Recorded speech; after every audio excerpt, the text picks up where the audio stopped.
Good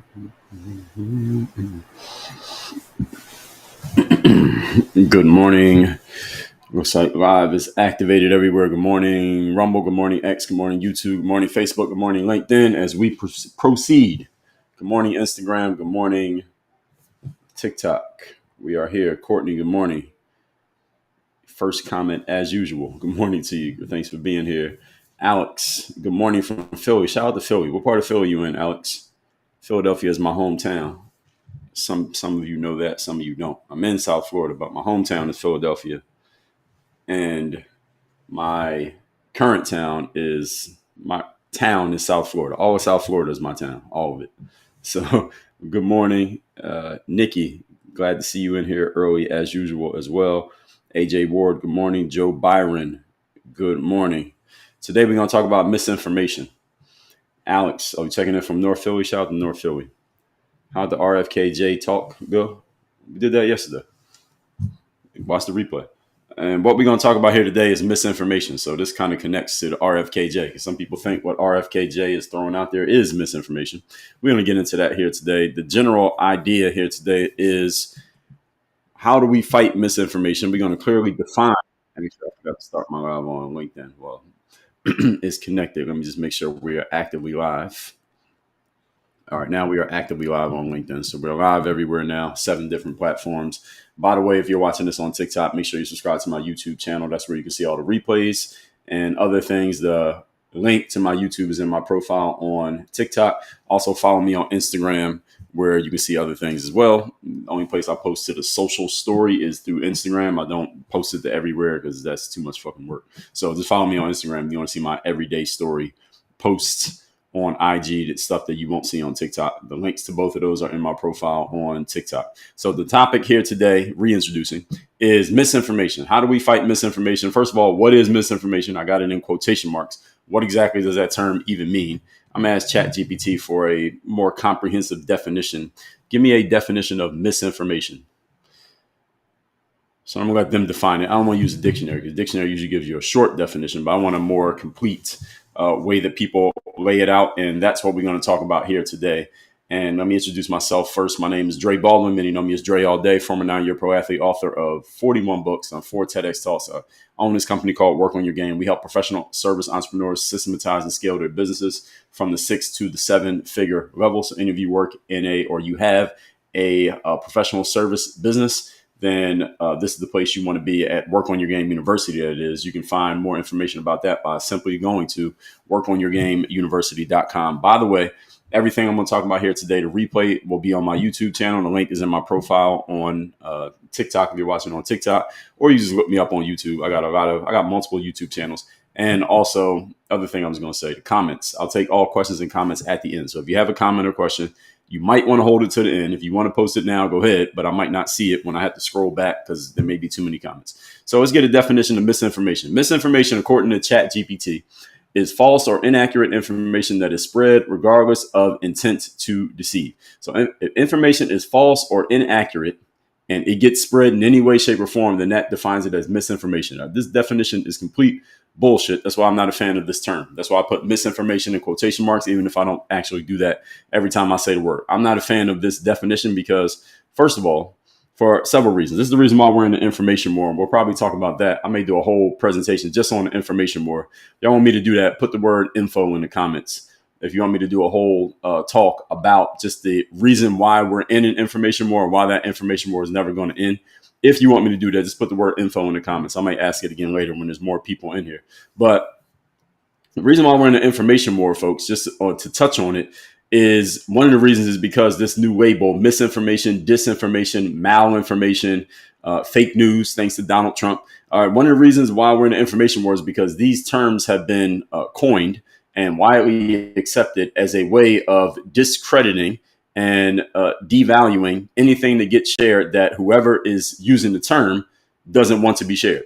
So you could just call anything misinformation or fake news or malinformation or disinformation. You can just call it that as a way of trying to discredit whatever got said, and at least in your own mind, and even further, maybe to your audience, if you happen to have an audience and you have some influence, you can get them to not want to listen to anything that is coming from a certain source just because you have labeled that source as what you labeled it as. And again, I think the first person who did this successfully, the first entity who was successful at doing this, we got to give credit to Donald Trump. This is during his first presidential run. This is before he might not even been president yet, when he kept calling the New York Times fake news, and he kept calling CNN and all the left-leaning media outlets. He kept calling them fake news because they were openly and consistently bashing and attacking him. He kept calling them fake news to the point that he completely undermined their credibility. And they helped him because they doubled and tripled down on trashing him when he was trashing them. So they basically got into a mudslinging contest with him, which is not what they're supposed to do. He could do that, but they shouldn't have done it. They did it, and they undermined their own credibility with his help because he labeled it fake news. And then from fake news, more people started using the term, calling things fake news that they wanted to discredit it or tell you don't listen to them. And then we got the misinformation, disinformation that mostly popped up rather around 2020 when we had the virus and the scamdemic that happened. So that was the powers that be that we touched on yesterday, the CDC, the WHO, Anthony Fauci, quote unquote science, all these people telling us that don't listen to this or this because those are misinformation.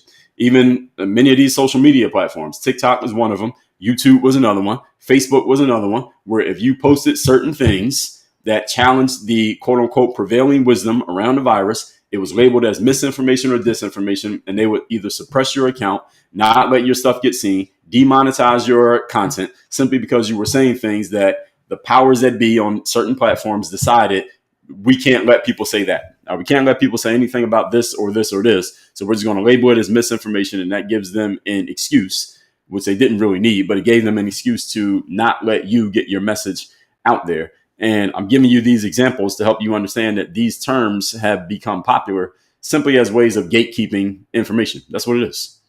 Misinformation and all the other terms associated with it are tools for gatekeeping information, gatekeeping anyone from saying things that whoever is using the term doesn't want to be said or heard or spread.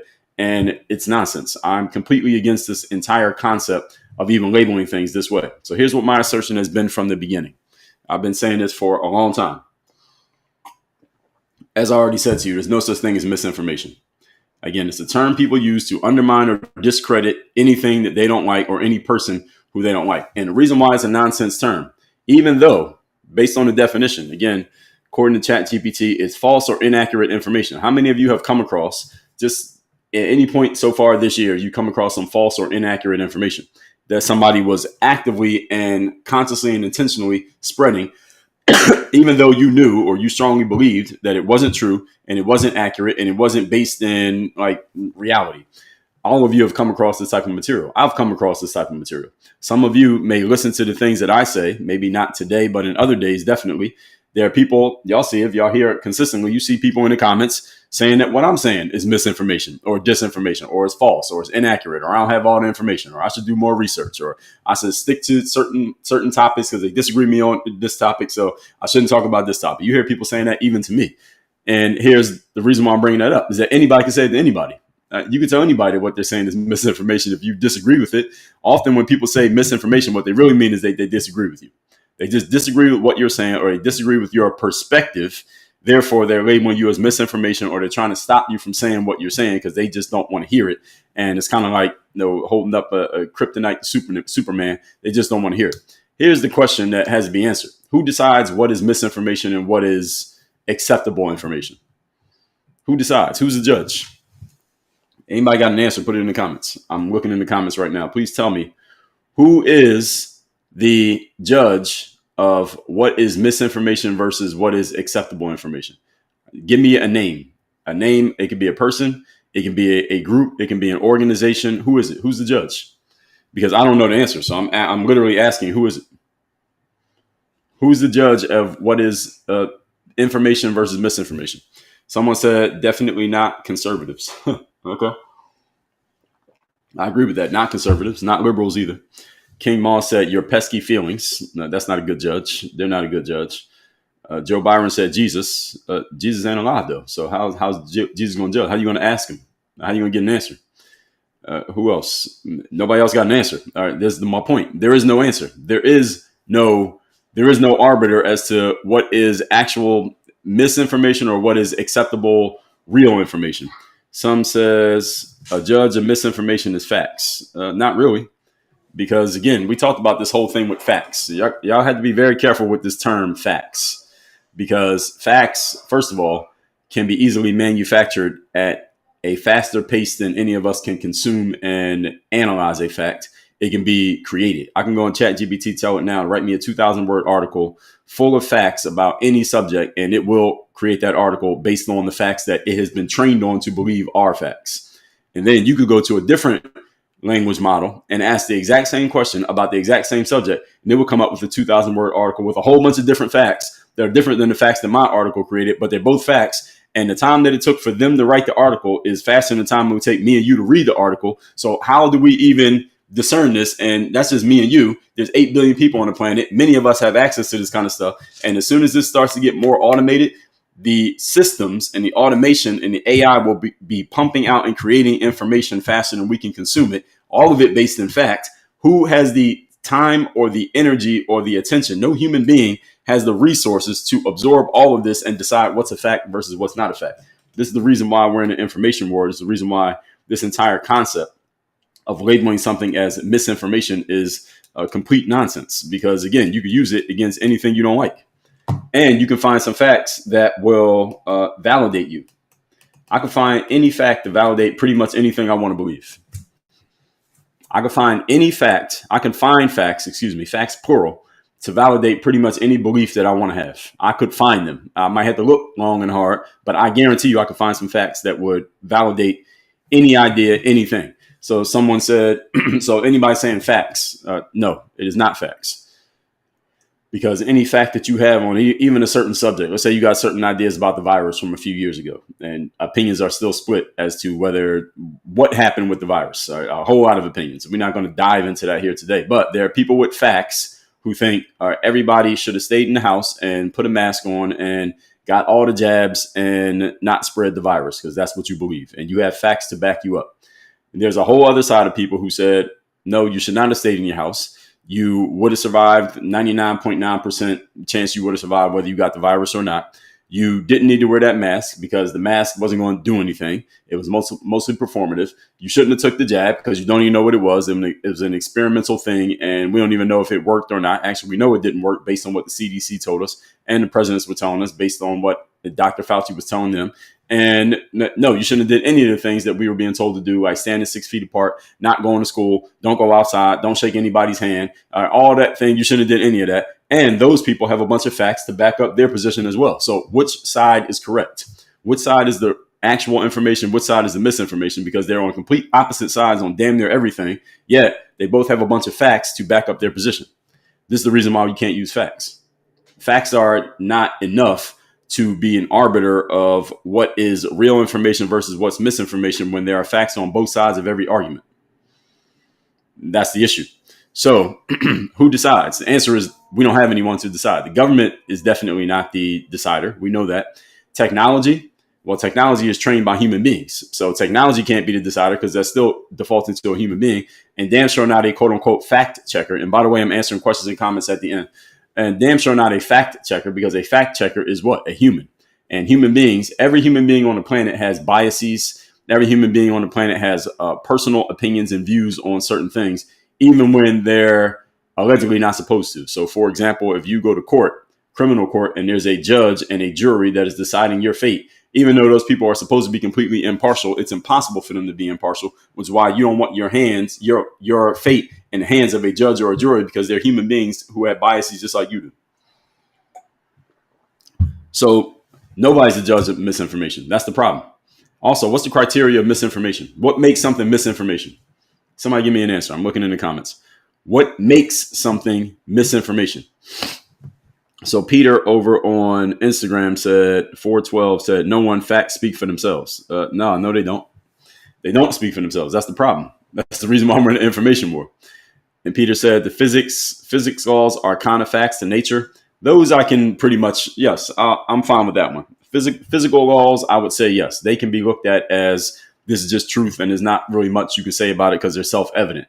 However, the kind of misinformation I'm talking about is the kind of stuff that human beings create and discuss and debate. That's the kind of misinformation I'm talking about, like things that people say on the internet, for example, or something a journalist says or something a politician says. How do we know?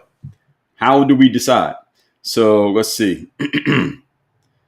Ricky says statistically, 90% of statistics are made up. Yeah, I see what you did there. King Moss said, to be honest, they didn't have any facts. They straight up lied. Well, who? Who are you talking about? Which side? It's people on both sides of the virus debate that can say the exact same thing about the other side. Jeff said medical science has the answer. I don't think so. Danny said there are facts and there's BS disguised as facts. Well, again, everybody can say that. that's the issue. Everybody can say that. AJ said the definition. I'll say the definition of misinformation one more time: false or inaccurate information that is spread regardless of intent to deceive. Carlos said misinformation is contrary to the truth. Okay, fine. What's the truth? And who's the judge of the truth? This is the problem. This is the circular problem that we have here, folks, is that event that at the end of all the back and forth, we have to agree on an accepted set of facts / truth in order for us to be able to label something misinformation. The problem is, the reason why we're in an information war is that we cannot come to an agreement. And when I say we, I mean all people. We have to generally agree on certain facts. So, for example, I got a video, a community guideline strike on TikTok. Multiple times I got community guideline strikes, usually for the same thing. They labeled something that I said as quote unquote misinformation. And the way they explain misinformation on TikTok is they say, despite the fact that we want people to share their opinions and views, etc., we have to abide by an accepted set of facts about certain things. That's what TikTok actually says is in their guidelines. We have to abide by a certain set of accepted facts. And my response to that is, no, we don't. We do not have to agree on a certain set of facts. And so what are they? And this is one of the challenges I've had with TikTok under its current ownership, its current management, is that they say we have to abide by an accepted set of facts. Or what are those facts? All right, tell me the list of the facts that we have to accept if I'm going to use TikTok without violating the community guidelines. If you tell me, then I'll make sure I don't violate them so I don't get kicked off TikTok. As a matter of fact, what I would actually do, to keep it real, is I would print out that entire list and then I would make fun of it by doing a live stream attacking their list. And I'm like, how is this an accepted fact? But that's not an accepted fact. And that's why they don't put it out. So they have this arbitrary accepted facts. And if you happen to go against it, even though you don't know what the accepted facts are that they're judging you on, then they can suspend you or give you a community strike or suspend your account or kick you off the app because you have violated their community guidelines. You don't even know what they are. So by the way, if you're watching me on TikTok right now, I am towing the line right now. So make sure you subscribe to my YouTube channel and follow me on Instagram just in case they kick me off for what I'm saying right now. Again, I've been suspended, 9 times? 9 times in the last 8 months off TikTok for quote unquote misinformation, but they don't even tell you what exactly you said that was the misinformation. That's the problem. If they just said, Dre, you said this right here, and that's why we suspended you, then I would say, cool. All right, now I understand. But they don't tell you that. They just say something you said, but they don't say what. And then you can appeal, and sometimes you win, and sometimes you don't. I think I've won every time I've been suspended, I think I won maybe 6 of the appeals, and I lost 3 of them. But they don't even tell you why. That's the whole problem. And this is the reason why we're in an information war, because we can't agree on what is factually true. We can't agree on the truth, and we can't agree on who gets to decide. So we can't agree on those 3 things, then there's no way we can ever be on the same page. And I'm saying all that to say this is only going to get worse because all of us can produce information at the click of a button these days. You only have to sit down and write it. You can just tell ChatGPT, write me a 2,000-word article, and it'll write it. And it's over. And then you can write one, and you can write one, and you can write one. And I can write 20 in a day. Okay, who got time to read all that? Nobody. The computers are going to take over, and the computers are programmed by us, but they can come up with a lot of different information. So the criteria. What's the criteria for truth? What's the criteria for consensus? What's the criteria for, are we doing this based on political convenience? Is it consensus? Everybody agrees on something. We agree that something is the truth. Again, there's somebody who could challenge pretty much anything that you believe. So whomever is in charge of labeling something as misinformation, the question is, has this person ever been wrong? So whoever we're going to make the king of information, that means now they're under scrutiny and they can't be wrong about anything. If they're wrong about anything, then now they lose their credibility. Somebody's going to just poke a hole in their credibility and just expand on that hole. And now we don't have to listen to them either. So what do we do here? My answer is there's no solution. So usually when I'm talking about these things, somebody will say, well, Dre, what's the solution? Answer is, if there was a solution, we wouldn't really need to talk about this. There is no solution. So Peter right there, right on time, posted on Instagram. I know there's a lag time on Instagram. He said, Dre, do I have an answer for this? Or is it that there is no answer? Yes, you got it right. There is no answer. The answer, actually, there is an answer, but it's not the answer that people want. Let me say it better. All right, there is an answer to this. I'm gonna tell you what the answer is, but the answer is not convenient for all of you. I'm gonna tell you the answer is very inconvenient. Y'all want to know the answer? The answer to the misinformation challenge, for lack of a better term, is that every one of you now has to do a whole lot more work to verify whatever you learn or hear or see or read or watch. You got to do a bunch of extra work now that you didn't have to do 20 or 30 years ago. What I mean by that is when you come across information 20 years ago, you used to be able to cross-reference a book or the news or journalism or someone who was trusted as a trusted, vetted source whose job was to objectively tell you what is true versus what is not true. We used to be able to go to those entities and they could tell us what that was. They were usually known as the news or at least journalists, because back in the day, news platforms and news organizations would invest money into journalism. They would pay journalists to do actual journalism. What's changed is not that the concept of journalism has gone away. It's just that the people who used to get paid, or the money that used to go to actual journalism, now that money has gone elsewhere. And the reason the money has gone elsewhere is because the news outlets realized that they could not compete anymore with social media. Social media is about instant gratification. Journalism is delayed gratification. It takes time to do journalism. Journalism is investigative work, research, deep work, and it's about somebody hearing about a story today, the journalist, and they tell you 10 days later what's actually happening, and they explain it all out to you. It takes 10 days from the time that you hear about the story to the time that you find out the truth. Let me ask you a question. How many of you are willing to wait 10 days to find out about a story that you heard about 2 minutes ago? Answer is nobody.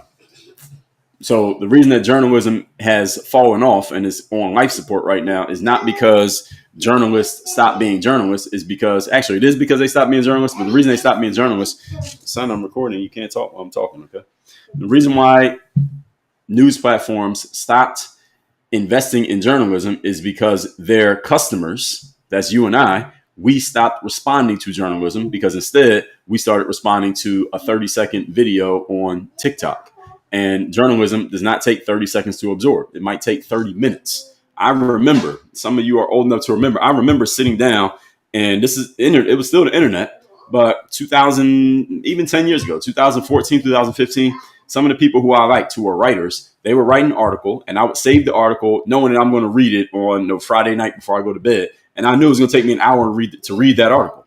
How many people are writing hour-long articles that take an hour to read now? 10,000 word articles. How many people are doing that now?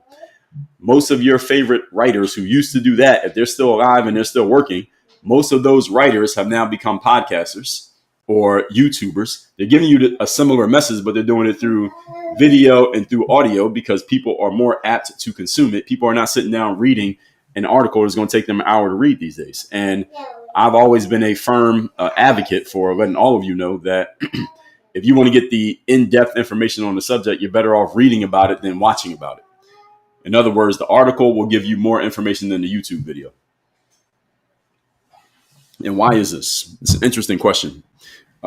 I think the reason is that, and I write myself, as a writer, you had to put more thought into the things you write down than you had to in the things that you say on video. Son, you're moving my camera. Watch your feet. My light. Watch your feet. Don't hit my light. So humanity has just demanded more instant gratification. And actually, let me say that in a different way. We've always demanded instant gratification. It's just that social media fed that demand. It supplied the demand. First law of economics is supply and demand. Human beings have always wanted instant gratification. This is the reason why candy and donuts usually sell better than fruits and vegetables. That's always been a thing before we had the internet.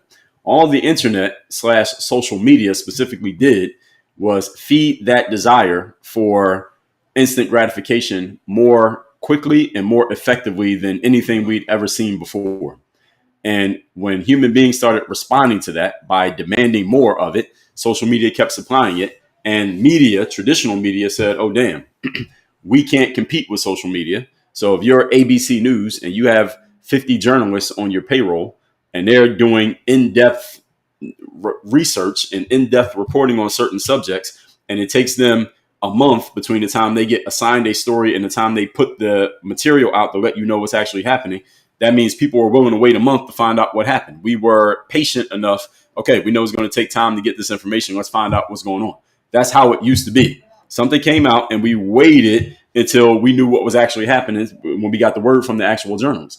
Now, when social media becomes a thing, now we hear about something and the very next day, everybody's got a podcast episode on it. People are doing live streams about it. People are writing posts on Instagram about it and on X and making 3-minute TikTok videos explaining what you need to know about it, about why you should wear a mask or why you should take the jab or why you shouldn't wear a mask or why you shouldn't take the jab. They're explaining it in 3 minutes after this got announced by the CDC 2 hours ago. Everyone wants to get the information as quickly as possible. This is just dopamine. Dopamine is the rewarding feeling. It's a chemical inside the body that gives you a rewarding feeling anytime you kind of get something that you're anticipating. Dopamine. Social media just gives you hits of dopamine over and over and over and over again. It's an addiction. It's like a drug. And the journalism that used to be paid for by these big news outlets, the news outlet said, well, if we keep paying these people for journalism, but nobody is demanding journalism, we are going to lose money and go out of business. So even though journalism is still valuable, the problem is people don't want it anymore. People are not willing to pay with their eyes for the journalism. And the company said, well, people aren't paying for this. We can't keep investing in it. Okay, take those same journalists, because they're still alive, and say, hey, Mr. Journalist, we don't need you to do that anymore. What we need you to do is, as soon as a news story comes out, we need you to be on Instagram an hour afterwards, giving a report about it and giving your opinion about it. Don't take a month and do investigation and find out what's really going on. I need you to give a reaction within the next hour. And that's where all your journalists went. The journalists are still alive. They're just not journalists anymore. They are reporters. They're TikTokers. They're giving their opinions. Why is this? Social media, it has rewarded people for giving their opinions, giving their perspective. That's what it does. And it took traditional media that used to just give you the facts, quote unquote, the facts that we used to be able to agree on, the truth that we used to be able to agree on. Now, since there are 8 billion of us who are sharing our perspective on, quote unquote, the facts, now there are so many more facts to fish through to get to the actual facts. It's become damn near impossible to figure out what the real facts are. It's not that the real facts stopped existing. It's just that there are so many more facts competing that it's hard to find the actual facts. Because now everybody can put their opinion out there in the world. It didn't used to be this way. All right, 2025, 20 years ago, everybody couldn't put their opinion on the internet within 24 hours. Nowadays, every one of us can put our opinion on the internet for everybody else in the world to see whenever we feel like it. 20 years ago, that was not the case. If you wanted to put your opinion out there for the world to see, you had to work your way up. You had to go through gatekeepers. There was levels. You had to do a whole bunch of things to get your message out there. And it still had to go through a bunch of people, a bunch of filters before it even went to the mainstream. There was a bunch of filters involved, and there was this whole vetting process for you to get through. And what the people said, once we saw social media, we said we like this way better, where everybody can say whatever they want to say, as opposed to us only being limited to hearing from a few trusted, quote unquote, sources. Now, there's a trade-off of everything. All right, third law of economics is that there are no free lunches, meaning everything you get, it costs something. The cost of, the cost of what it was 20 years ago, in that we only had a few sources, ABC, NBC, CBS, PBS, Fox. We only had a few sources of news. The cost of that was that you had to wait. First of all, you had to take time to wait until you got the full story. And it took time, and we weren't worried about that. We didn't have anxiety over it because we didn't have an alternative. We didn't know what social media was, so nobody was like, damn, why I got to wait 3 days for the news? Because waiting 3 days for the news was normal. Social media came around, waiting 3 days for the news became outdated. But anyway, back then we had to wait, so it was a time thing. Number two is that we were beholden to whoever the people on that TV show were. So whoever was on TV telling us what it was, we had to trust that they were telling us the truth, because we didn't have any other way of knowing the truth besides hearing it from them. There were a few, of course, obscure places on the fringes that most of us didn't know about. But for the most part, we were limited to just hearing from them. But when social media became what it became, and the internet became what it became, and the internet said, we're going to democratize access, everybody said, this is what we want. Again, supply and demand. We got more supply because we demanded it. The internet said, here's what we're going to do. You don't have to go through a traditional publisher to write a book anymore. You can publish your own book. And people said, okay, that's what I want. We want that. They said, you don't have to sign up. You don't have to get a job at the radio anymore to put your audio out every day. You can start a podcast. And people said, we want it. The internet said, you don't have to go get a job at a TV network to have your own television show, you can go through this platform called YouTube. And everybody said, okay, that's what we want. And then all the other platforms came about, and look at all these platforms we have now. I'm live on 7 platforms right now: YouTube, Rumble, X, LinkedIn, Facebook, Instagram, and TikTok. All these platforms came around because when it was introduced to us the possibility that you can take your thoughts, your ideas, whatever you want to do or say or show, and you can put it out to the world and let the world decide if they like it or don't like it. We said that's what we want. Now, what's the cost of that? Remember, third law of economics, everything has a cost. The cost of the world that we're in right now is, number one, we're in an information war, which means we cannot agree on what is true and what is not true. And we're not going back, by the way. The cost of what we've decided that we wanted, i.e. social media, has led us to the point that we cannot agree on information. We cannot agree on facts. We cannot agree on truth. We can't agree on what's accurate and what's not accurate. And we will never be able to agree ever again. All right, that's one cost. And most of us didn't understand that was the cost when we hopped on Facebook back in 2007. But this is the cost. That's one. Another cost is that since everybody can say whatever they want to say, there is no way to, quote unquote, fight misinformation. So when platforms like TikTok say things like, well, we're fighting misinformation, or Facebook or YouTube or any of them says we're going to fight misinformation, that's nonsense. No such thing as fighting misinformation. It's like the war on drugs. Remember the war on drugs? Did we win? We didn't win. You can't win a fight against misinformation. It's impossible. One reason it's impossible is because how many people do you have on your team to fight misinformation? You're fighting against 8 billion people who all have access to creating whatever information they want at the snap of a finger. How can you fight that? That's impossible. You can't fight that. 8 billion against how many you got? You ain't got enough. You're outnumbered. You're going to lose just on numbers alone. So you can't fight misinformation. So anytime you hear somebody talking about fighting misinformation, they're basically wasting time and spinning their wheels, because that's a losing battle. You cannot fight it. Only way you can, quote unquote, fight misinformation is you have to get better at persuasion and influence. That's the third trade-off of the world that we're in now, is that what matters these days are not facts. All right. So a lot of you think that facts matter. Facts don't matter. Newsflash to everybody listening to me. Facts do not matter. And I'm not saying this in a happy way. I'm a very logical person. I'm much more angled towards logic than I am emotion. If you listen to my material, I think you can tell that. And I try to be as objective as possible. I would love if the whole world was just run by facts and just knowledge and accuracy, because if it was, then I would be as popular as Kim Kardashian, if that was the case. But this is not how human nature works. Human nature is not driven by facts and information. Many of you maybe think that facts and information should rule the day, but they really don't. Just think about it. Kim Kardashian, since I brought her up, she earns more money, or Kim Kardashian, you could say Jay Leno. Who else is somebody that's popular? LeBron James. Let's say LeBron James, Kim Kardashian, Jay Leno. Jay Leno's retired, but you get the point. Who took Jay Leno's show? Who has that show now? Who has the nighttime show that Leno used to have? Is it Conan O'Brien? Or is it Jimmy Kimmel? Who's running that show right now? Somebody tell me the answer to that. I don't watch television. So who is that person? Somebody help me out. Who runs the Tonight Show now? If it's not it's not Leno, who is it? And so I'm going to give you my example. Let me get that name of that person. Is it Kimmel? Okay. So some say, so I got Kimmel and I got Fallon. All right, so let's go Kimmel and Fallon. I do not like Jimmy Kimmel, but all right, let's use him anyway. He's very, very woke. But anyway. Jimmy Kimmel, Jimmy Fallon. They're both named Jimmy, right? Jimmy Kimmel, Jimmy Fallon, Kim Kardashian, LeBron James. These 4 guys, 4 and girl. Each one of them individually earns more money every year than all the K through 12 teachers in the state of California put together. Just think about that. Jimmy Kimmel, late night TV show host / comedian, I guess. Jimmy Fallon, same thing. Kim Kardashian. What is Kim Kardashian? How did she become? What did she do to get herself to become who she is? She put her ass out there, right? Ass model, just ass model, pretty much. Had a sex tape. And LeBron James plays basketball.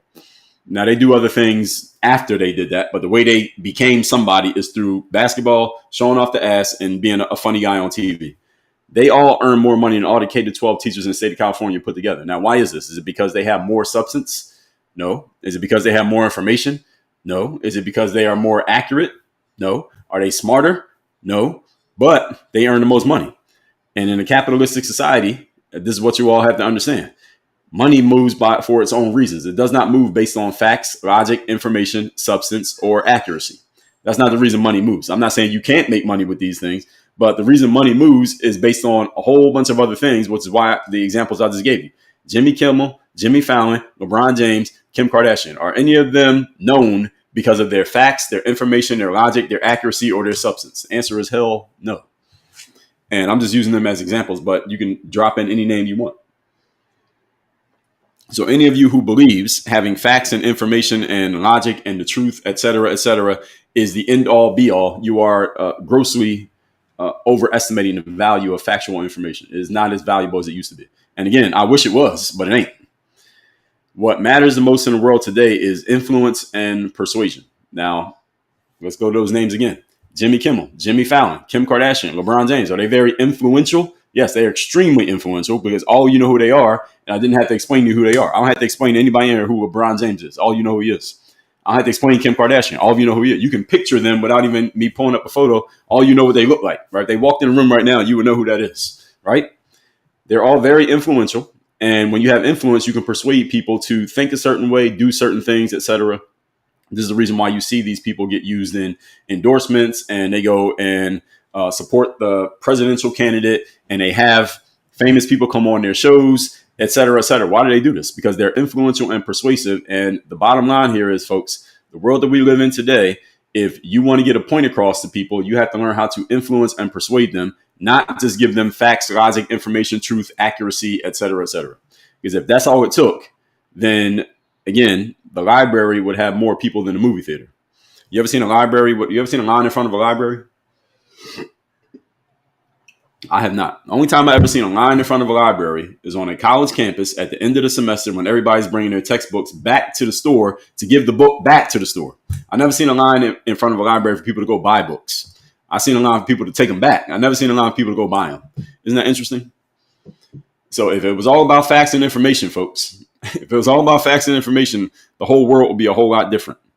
All right, the teachers would get paid like Kim Kardashian, and Kim Kardashian would get paid like a teacher.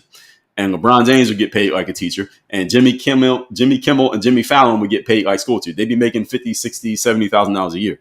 And if they were making that much money, they would not be influential and persuasive. What makes them influential and persuasive is the fact that everybody knows that they make a whole lot of money, or they are at least purported to make a whole lot of money. And in a capitalistic society, those become the stars, the people who are making the money. This is the way it works.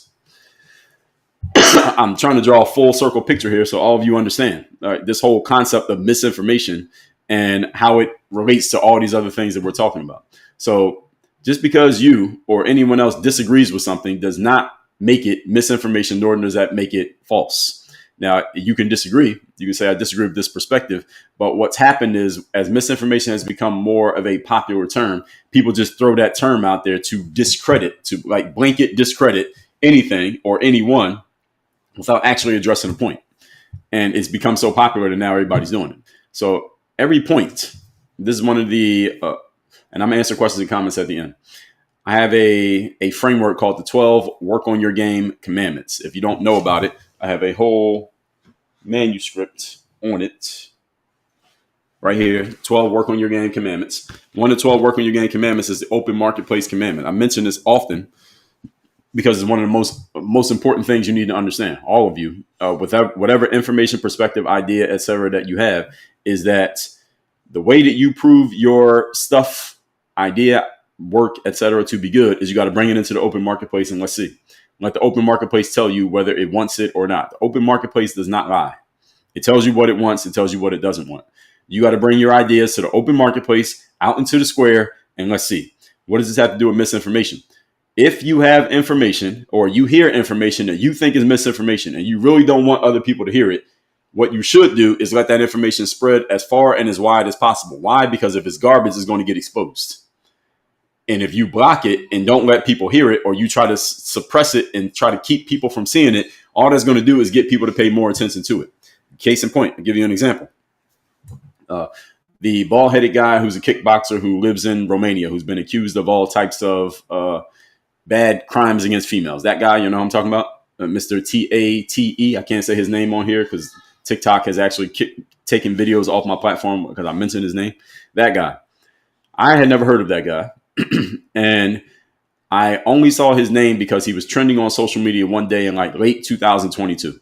And it said that this guy has been kicked off all social media and banned from every social media platform all at the same time, all on the same day. And I said, okay, he must have done something really, really crazy to get kicked off all, because the only other person that ever happened to was Donald Trump, right? Trump got kicked off everything on January 6th.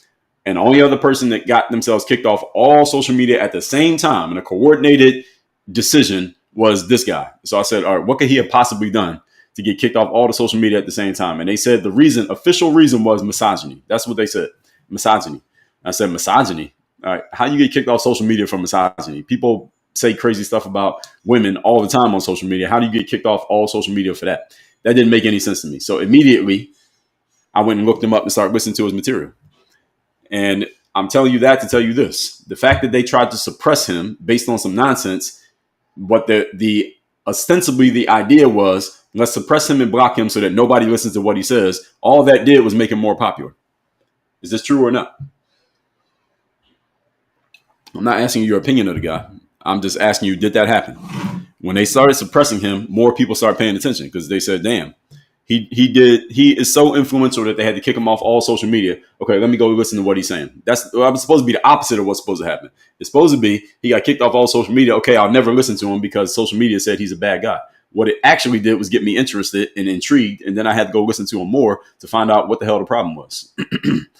And that's when I found out, again, this is like a red pill moment for many people. When they said, oh, they kicked him off for that? Okay. Then that means he's just going against the grain in such a way that the grain started pushing back against him. And they can't do that to everybody. That's the problem. You can't do that to everybody. All it does is further embolden the people who are talking just like that, because now they got exposed. Do y'all see this? So when you try to label something as misinformation, this is what I want you all to get. I gave you an example for this reason. You label something as misinformation, all you're doing is drawing more attention to it. When what your goal is to keep people from hearing it or seeing it or engaging with it. As soon as you label it misinformation, people like myself are going to say, oh, it's misinformation. Okay, let me see what it says. And then I want to find out why you're calling it misinformation. And usually, in my experience, when someone's calling something misinformation, it's usually simply because they disagree with it and they don't really have a legitimate way of pushing back against it. So instead, let's just put a label on it to make it look bad. So that way, certain people will never even look in that direction. But others, like myself, are going to look in that direction even further simply because you're trying to hide it. See, you try to hide it, that's when I'm going to look. If you didn't try to hide it, then I wouldn't care. If you let anything that you consider to be misinformation spread and let people say whatever they want to say, they will expose themselves. The bad information or faulty information or bad logic or inaccuracies expose themselves when you let them get exposed. But if you don't let them get exposed and you try to suppress them, all it's going to do is get more people's attention. Like, what are you trying to block me from seeing? What are you trying to stop me from getting? Then when you got to get exposed, okay, if it's any good, maybe you prove yourself wrong. Like, damn, okay, I thought this was misinformation, but a lot of people are taking to this. Doesn't mean they can't all be wrong, but also it may cause you to think a little bit differently about what you put out there. So every point must be argued in an open marketplace of ideas. All right, that's the reason why we have it.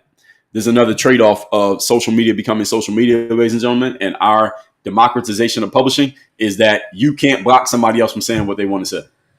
That's the trade-off. Even if you think somebody is really wrong, even if you hate everything that they're about and everything that they stand for, the trade-off of us having these platforms that we have right here, that we're all on right now, is that you cannot block somebody else from saying what they want to say, even if you strongly disagree with it. They got to be able to say it. And if you strongly disagree with what someone else says, you can do the same thing you see me doing on here. You can start your own, you get on your platform, on your account, and you put your own material out there. You don't have to talk for an hour or two like I'm doing. You can talk for 2 minutes, but put your own material out there and you push back against it. That is how the open marketplace works. Open marketplace does not have gatekeepers. That's the purpose of the open marketplace. That's the reason why it's one of the 12 commandments of what we are about over here, is that there are no gatekeepers, which means if you're good, go into the open marketplace and prove it. And if you're garbage, when you go into the open marketplace, you're going to get exposed for being garbage. But if you're any good, the open marketplace is going to show you. And if you're trash, open marketplace is going to show you that you're trash. But nobody can block you from getting in the game. The game will block you from being in the game as soon as you get out there. And I want all of you to understand, for those of you who don't know me, my background is in sports. I played professional basketball for almost a decade. And in the sports world, the open marketplace decides. All right? It's not about who you know. Yes, you can know the right people and maybe get a chance because you know somebody, but if you can't play, it doesn't matter that you know somebody. So the exceptions that you know of, the exceptions, the sons and the brothers, etc., who get a chance in sports just because they know somebody, those are the exceptions. The rule is you got to be able to play. And if you can't play, you get exposed. As simple as that. I've given you many examples. So a lot of people talk about LeBron James' son. LeBron James' son on an NBA level, he can't play. That's why he doesn't play. He's on the roster. He doesn't play. He doesn't get in the game. Why? Because he can't play. All right. Even though his dad got him on the team, he can't play in the games because when he gets in the games, he gets exposed. That's why he's on the bench. Michael Jordan had a son. Michael Jordan had two sons. One of his sons, his older son, Michael Jordan put his son in the he used to have his Jordan Classic All-Star game back in the probably about when Jordan was still playing. He used to have this All-Star game called the Jordan Classic. So people would go play in the McDonald's game, they were playing the Jordan Classic game.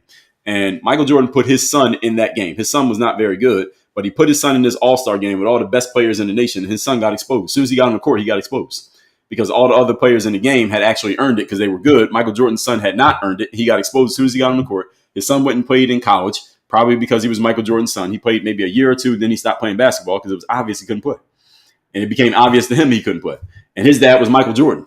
The point I'm making is that his dad was Michael Jordan. Even Michael Jordan could not get you through the open marketplace requirement. LeBron James pushed his son through the open marketplace requirement, but again, he's the exception. Do y'all know how many players who played in the NBA who have a son that tried to play basketball too, and y'all never heard of the son? It's a whole bunch of them. Dwayne Wade got a son who plays. Alonzo Mourning had a son. Patrick Ewing had a son. Michael Jordan, I told you, had two sons. Y'all never seen none of these guys in the NBA. Why? Because they couldn't play. In the sports world, you can't get through based on relationships. In the world that most of you operate in, the corporate world, the suit and tie world, the handshake world, you can get into places with no skills because you know the right person. In the sports world, that doesn't happen. The sports world, you get exposed. As soon as you step on the court, you get exposed if you can't play. You could be a nobody and become a somebody in sports. If you're a nobody in the business world and you don't know anybody and nobody likes you, you can be held down your entire career. Is a completely different world. So while there are a lot of parallels between sports and the non-sport business world, there are also many stark differences. And what I want all of you to understand, and I tell this to every audience I speak to, is I want you all to understand where I'm coming from. I say the things that I say because of my background as an athlete, in that in the sports world, there's an open marketplace and you're good or you're not. And you can't hide. Ain't nobody to hide behind in the sports world. And the professional world and the business world, I see it often when I'm taking comments here on TikTok, is that I see people hiding behind their credentials. Every day there's somebody who will say something like, well, Dre, I do XYZ for a living. It'll be like something that I'm talking about. So let's say I'm talking about the medical system, somebody who works in the medical space, which I don't. They'll say, well, Dre, I'm a doctor or I'm a nurse or I went to medical school and I'm disagreeing with what you're saying. I'm like, why the hell does it matter that you went to medical school? Now, the fact that you went to medical school has nothing to do with the quality of your point. Just because you went to medical school does not mean everything you say about medicine cannot be challenged. Just because I play basketball doesn't mean anything I say about basketball has to be accepted. Challenge me. I'm happy to accept any challenge anybody has of my knowledge on subjects that I know. Why? Because I get to prove how much I know. I happily accept the challenge or a question. But if I would come to you and say, well, I play basketball, so don't ask me any questions about basketball because, hey, I know more about it than you, then what I'm doing is trying to gatekeep you from challenging me. There's no gatekeeping in the open marketplace, folks. There is no gatekeeping. You can't do it. That's why misinformation is a nonsense concept, because how can you gatekeep information? When I can go on ChatGPT right now and tell it to write me a 3,000 word article on any subject and it will do it within 30 seconds. How can you gatekeep information? It's impossible. Do y'all understand this? So the real problem these days is intellectual laziness. So what I was telling you, the solution, I was supposed to be telling y'all a solution, right? The solution is you can't be intellectually lazy anymore. If you really want the information, if you really want the information and you really want to know the facts and the truth, you cannot be intellectually lazy. 20 years ago, intellectual laziness would turn on the TV and ABC would tell you what's true. You used to be able to do that. You could listen to Hugh Downs and Barbara Walters on 2020 and they would tell you the truth. You could listen to 60 Minutes, they would tell you the truth. You could listen to Nightline and they would tell you the truth. You could listen to Dateline, they would tell you the truth. You could watch Oprah and then you could find out some facts. Nowadays, you can't trust any of those platforms. All right, Oprah's trying to get Kamala Harris elected. All right, so can we listen to Oprah when she talks about anything on the right side politically? Now that she's proven that she's planting her flag on the left side, you can't do it.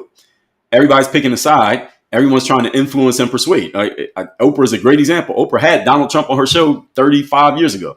Would she have Donald Trump on her platform now?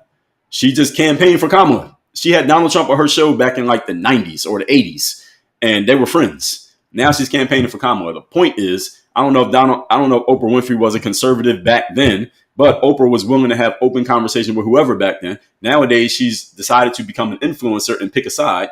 Now we can't trust the objectivity of someone like Oprah. I'm just using Oprah as an example here. I'm just trying to help you all understand. You can't trust anyone to tell you objectively what's true anymore. They're going to tell you what they want you to know, not tell you the things that they don't want you to know. And you can't be intellectually lazy in that you are not going to do the work yourself to find out what's actually true versus what's not true. And this requires intellectual rigor or academic rigor. In the academic space, that's what they call it, academic rigor. What that means is if you're a professor, for example, you're a professor and you write some paper or you write a book or you come up with a theory, you put your book or your theory, your paper out there to the other professors in the space. They all look at your stuff and they all try to poke holes in your theory and try to disprove what you're claiming, what you're asserting to be true. And once it goes through all that rigor, you look at what's left of it and decide, is this still true or is it not true? After all the other smart people get to poke holes in your stuff. Now, that's what is supposed to happen in academia. Does that actually happen? No, that's not what actually happens. What actually happens in academia is that you get connected to the right person who likes you and has a positive opinion of you. And all you do is make sure that your opinions and your views and your theories align with that powerful person who likes you. And as long as you stay on their good side, you have a career. You get on their bad side, your career is over. And this is, again, these are the people who are supposed to be the smart ones. All right, these are where the smart people are supposed to come from, right? Our academic institutions, the colleges, the universities, the tenured professors, that's who they're supposed to be.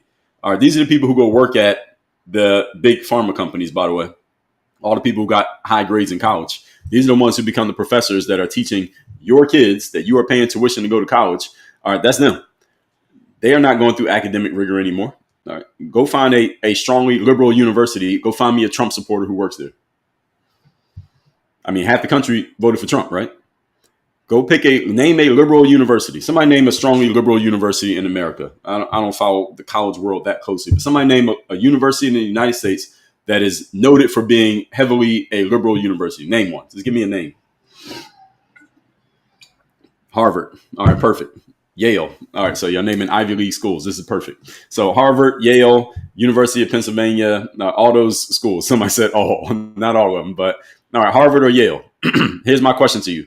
Name a Trump supporter who works at Harvard or Yale, like Trump supporter, like walking around with the T-shirt, they got the hat, and they actively let you know they're a Trump supporter, and they have a tenured profession. They have a tenured job at Harvard or Yale. Is there even one person working at Harvard or Yale who's a Trump supporter, like outward Trump supporter? Like everybody knows they're conservative and they support Trump and they voted for Trump. Are there any? Berkeley is another good one. So most of you are saying you don't think so. None. But can you name some liberals who work there, some Kamala supporters who work there? Of course you can. My question is, here's the challenge. This is not about Democrat or Republican. It's about this. If half the country voted for Trump and this university is allegedly the place where you go through academic rigor and you learn how to think and you learn how to challenge your ideas and challenge other people's ideas. And this place, there's not one person who works there who is openly in support of the president who half the country voted for. A little bit more than half the country voted for, and not one person there supports that person. How is this a place where you learn how to think? It sounds like it's more like a place where you learn what to think, because it's obvious that if you have one way of thinking, you can't get a job there. But if you have other way of thinking, you're guaranteed a job there. Now, again, are they basing their decisions on who's the smartest and the best thinkers? Obviously not. Because if you picked all the smartest and best thinkers in the world, every university would roughly fall about 50-50 when it came to the political leanings of their faculty, right? Doesn't that just logically make sense? About half the people would be on the liberal side, half the people on the conservative side, and maybe half the people don't really have a side. Or not half, but there'd be some other people who don't have a side. If they were just picking the best people, period, just the smartest people. Because I guarantee you there are some smart people who are conservative. There are some smart people who are liberal. But how does a whole university only have liberals working for them? How is that possible? Because these places are no longer going through academic rigor. Now it's about having the right opinion. You have the right opinion, you can get a job and you can have a whole career there for 50 years. You have the wrong opinion, you're not even getting interviewed, let alone you getting a job, let alone can you keep it. And I know some people who work at universities, and I want to ask them, Hey, name, is there any openly conservative person, openly conservative Trump supporter working at your university? And like, they're a Trump supporter. I'm not talking about the closeted one, someone who because you could openly support the Democrat and it's not a problem. You're not having students protest at your office hours. You're not having kids walk out of your classroom, and you're fine. But you can't openly support Trump and still keep your job. How is that possible at a place that's supposed to be an institution of higher learning? And these are the places that are allegedly, these are the people who are allegedly the smart ones who are going to tell us what's the fact and what's not the fact. The people at the colleges. Isn't this what it's supposed to be? That the colleges, those are the smart people, right? The ones at the big schools and the prestigious schools, not only the students, but also the teachers. These are all the smart people, yet they don't even have a mix of opinions on their own campuses. And these are the people we're supposed to be learning from. The point being, folks, you can't be intellectually lazy anymore. I'm giving them as an example. You can't even look at them. You can't look at a college and say, well, this person went to this college. This person has these degrees. Well, I guess we got to listen to them. Not really. Because how'd they get that job? How do they keep that job? How they keep the job for 20 years? Obviously, because you got to have the right opinion. You got the wrong opinion, you won't be working there. I don't have a political leaning. But people listen to me and they say, well, it sounds like you are a MAGA supporter, or you're a Trump supporter, or you're a conservative. Okay, let's just say that that's what it sounds like, right? Here's what I would say to somebody working at a liberal university, at Harvard or Yale. Here's what I would say. Let's take all of the views and opinions that you hear me say, but your teaching skill. So apparently, right, according to what we all hear, ostensibly the reason you're a professor at this big university is because you're a really good teacher. Isn't that right? You have some expertise on the subject, or quote unquote expertise. You studied the subject in school. Now you teach it, even though you may have never even done it professionally. Different story for a different day. So you studied history. Now you teach history. Okay. All right. You're a history teacher. And that's the reason why you're there, right? You know history really well, and you got really good grades in school. That's how you become a professor at a college. The best students become the professors. This says nothing about your political leanings. Like, you don't have to have a certain political leaning to be a professor. You don't have to care about politics to be a professor, right? Allegedly, right? So let's just take all my views that you claim are conservative, and let's say that you adopted all of my quote unquote conservative views with your job at Harvard or Yale. Would you still have a job next year? I mean, you're still a really good teacher. You still got your expertise in history. This should have, your political views should have no effect on your ability to teach history. But all of you know the answer. That person wouldn't have a job next year, at least not at that school anymore. They wouldn't be there anymore. Why is this? Because the job is not about being a good teacher. It's not about your knowledge on a certain subject. It's about appeasing certain people. That's what it's about. Now, some may ask, well, hasn't this always been the case? Hasn't it always been about appeasing certain people? And the answer is no, it has not always been the case. Because 40 years ago, you could have a job at a college and you could be right wing, you could be left wing politically. You could like the Republicans, you could like the Democrats, and the Republicans and Democrats will sit in the lunchroom together and have discussions about politics and completely disagree, but it was fine. At the end of the lunch, they could laugh about it and they go back to their jobs. Nowadays, does that happen? No. Nowadays, if you happen to be on the left and somebody else happens to be on the right, you're cussing them out, right? You're not sitting down and having lunch with them. You don't even like them. You're trying to get them fired because you can't even be around this person because they're representing all these terrible things that you can't believe that somebody would actually represent and live out. And this is a reflection of us. This is a reflection of people. This is not a reflection of the system, quote unquote, because the system is created and maintained by people. We have changed. And what's changed is the fact that we got access to this thing called the internet. We got access to more instant gratification. And because of this, here's another cost of the internet, instant gratification, Web 3.0, I guess we're calling it now. This AI thing and automation, all these things that we have now. The trade-off of all of this, ladies and gentlemen, is the following. That you can very easily silo yourself off into only hearing things that you want to hear and never hearing anything you don't want to hear. You live your entire life and never hear anything that you don't want to hear. All you got to do is just follow certain people, unfollow other people, block anything you don't want to see. You literally block a keyword that you don't want to hear. Even on TikTok, sometimes they tell me you want to block a certain keyword. The answer is no. I want to block any keywords. Let people say whatever they want to say. Again, I'm a different breed. But you can set your whole lifestyle up, at least when it comes to the internet, to where you only hear things that you want to hear and you never see anything that you don't want to see. So what does this lead to? It leads to people thinking that they have the right information because the people that you do listen to, they're giving you facts. They're giving you information. They can verify where they got their information from. It's not that they're lying to you. The problem is you're only seeing one side of the conversation. And if anyone from the other side of the conversation somehow, some way finagles their way into getting their message in front of you, you can't believe that they're saying it because you're so used to hearing a different message that you automatically label this other thing as misinformation because all you've been hearing for the last 10 years is this information. As soon as you hear this, it has to be wrong, even though it might be more right than all the stuff you've been taking in.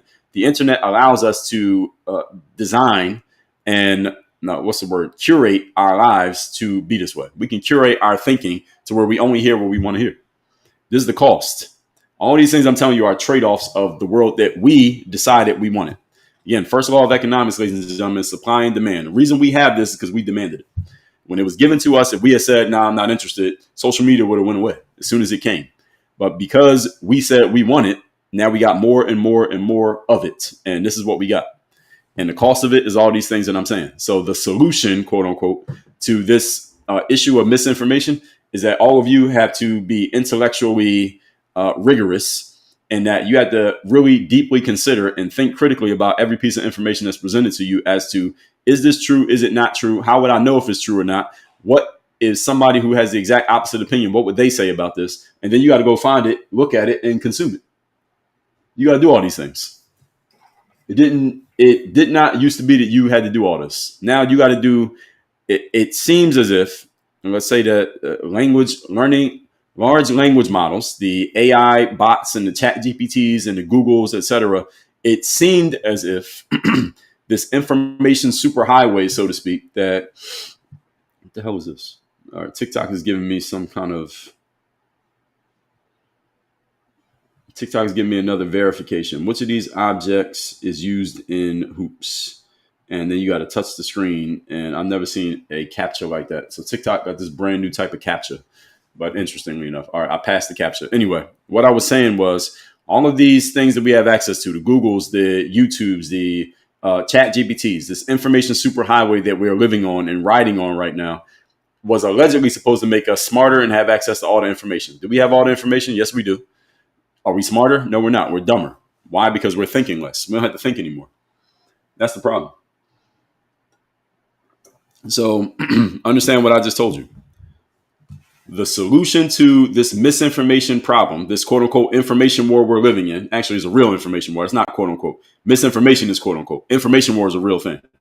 The solution to the information war, ladies and gentlemen, is that you have to get smarter and you have to think a lot harder and you have to do a lot more intellectual work to figure out what's real. But the world that you're living in is encouraging you to do the exact opposite. Don't think, don't do any of your own research, and don't take any time to figure out what's true and what's not true. Let the internet just tell you based on whatever you decide to listen to. So the world is going in one direction, but if you want to fight the information war, you got to go in the opposite direction. This is why the information war is never going to end. Because you're being pushed this way while you're trying to go that way. It's like swimming against the current. Eventually, you're going to get tired of swimming. And the current is just going to carry you where it's going to carry you. That's the reality. All right, so any of you was thinking that there was some type of happy ending to the story, there is no happy ending. All right, this is just the ending. It's not even a sad ending. It's just the ending. And most people don't think for themselves. Most people want someone else to do the thinking for them. And most people just want to believe things that are satisfying to their egos and to their emotions. So the things that I'm saying here today, some of you are listening to this and saying, that makes sense. I'm going to do that. Or maybe you're already doing it. Understand you are a small percentage of the population. About 2% of the population is even eligible to do what I'm talking about, let alone would they actually do it. Other than 98% of people just don't want to think.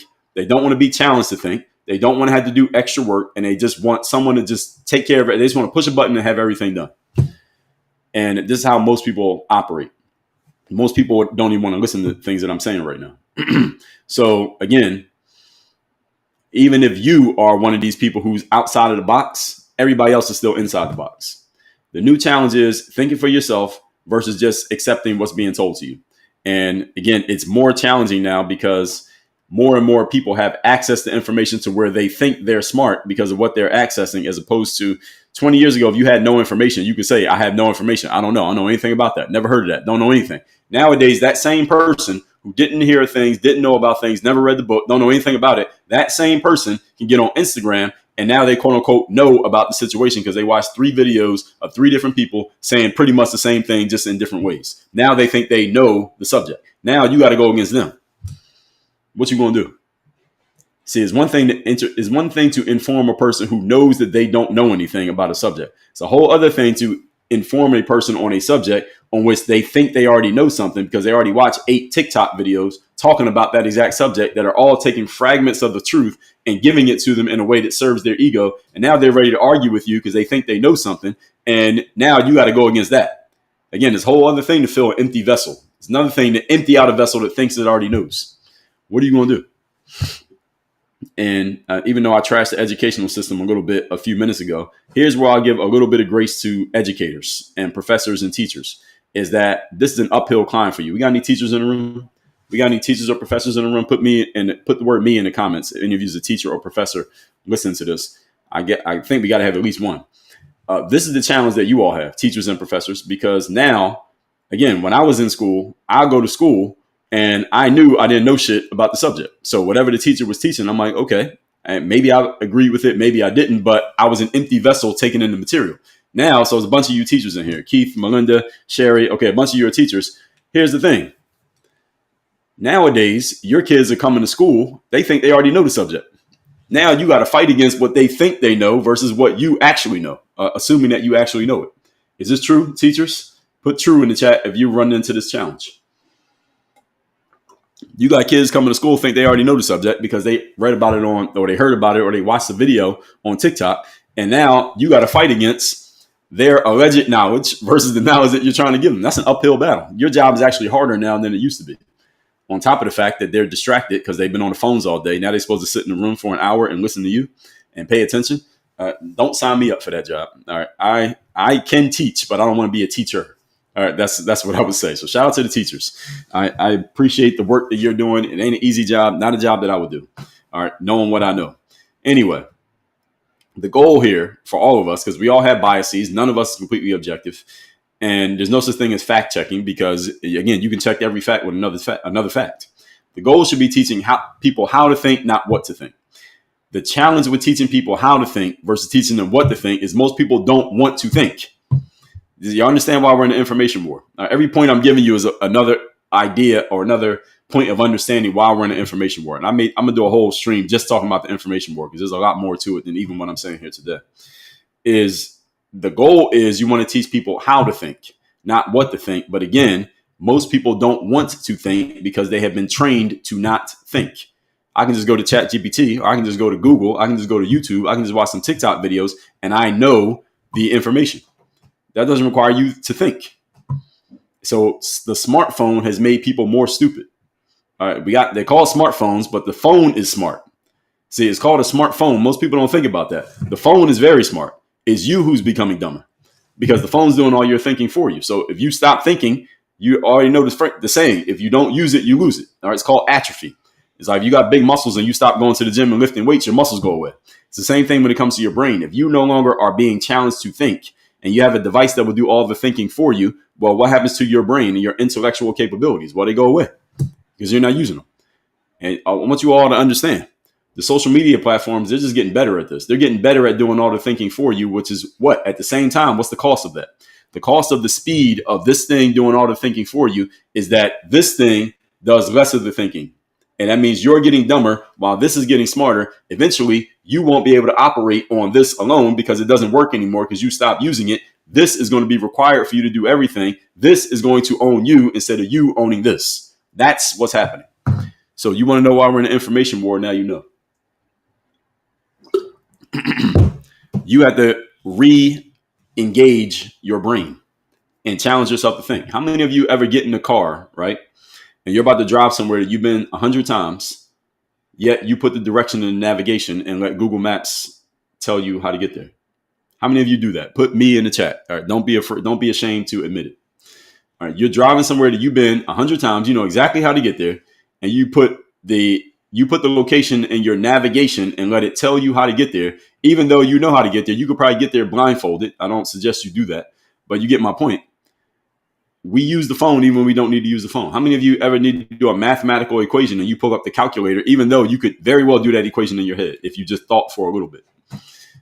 The smartphone is slowly but surely training you to not think. That's the whole point. That's what it's doing. It's training you to stop thinking. So you don't have to think anymore. I'll tell you something about me. Unexpected traffic, I get it. Sometimes I'll do it for unexpected traffic. I'll look at it just to see, is there any traffic? But if not, then I'll just drive. But I'll even give you something myself as a writer. I write a lot of articles. I write a lot of books. I don't type out as much as I used to. I used to type out the things that I wrote. Nowadays, I just use talk to text. It allows me to write a whole lot faster. And often, even when I'm typing, like I'm online, I'm typing in AI, like typing Chat GPT. I don't even check my spelling because Chat GPT is good enough that even if you misspell every single word in your prompt, it still understands what you meant to say, and it still responds as if you wrote it out the right way. So I don't even know how to spell anymore. I don't know how to spell anymore. I don't know how to write with my hand. I cannot write manually anymore. I'm losing my ability to type. Why? Because the internet and automation is making it easier for me to not do it. So everybody is susceptible to this. So all that being said, folks, I don't want to take too much on my points. I want to get to the comments. So leave 45 minutes for comments. What I must do first, before we even do that, I do need to take a restroom break. Let me go to the bathroom real quick. It's going to take me 90 seconds to go to the bathroom. I'm going to let y'all listen to some of an episode of latest episode of my show, next to the latest episode, Why Western Society is Collapsing. Let me put this on. I'm going to let this play for 90 seconds. I'm going to go to the restroom. I'll be right back. And then we're going to get into the questions and the comments for everybody who has them. One moment. Be right back. Or people who otherwise would not be qualified to do something academically to do it.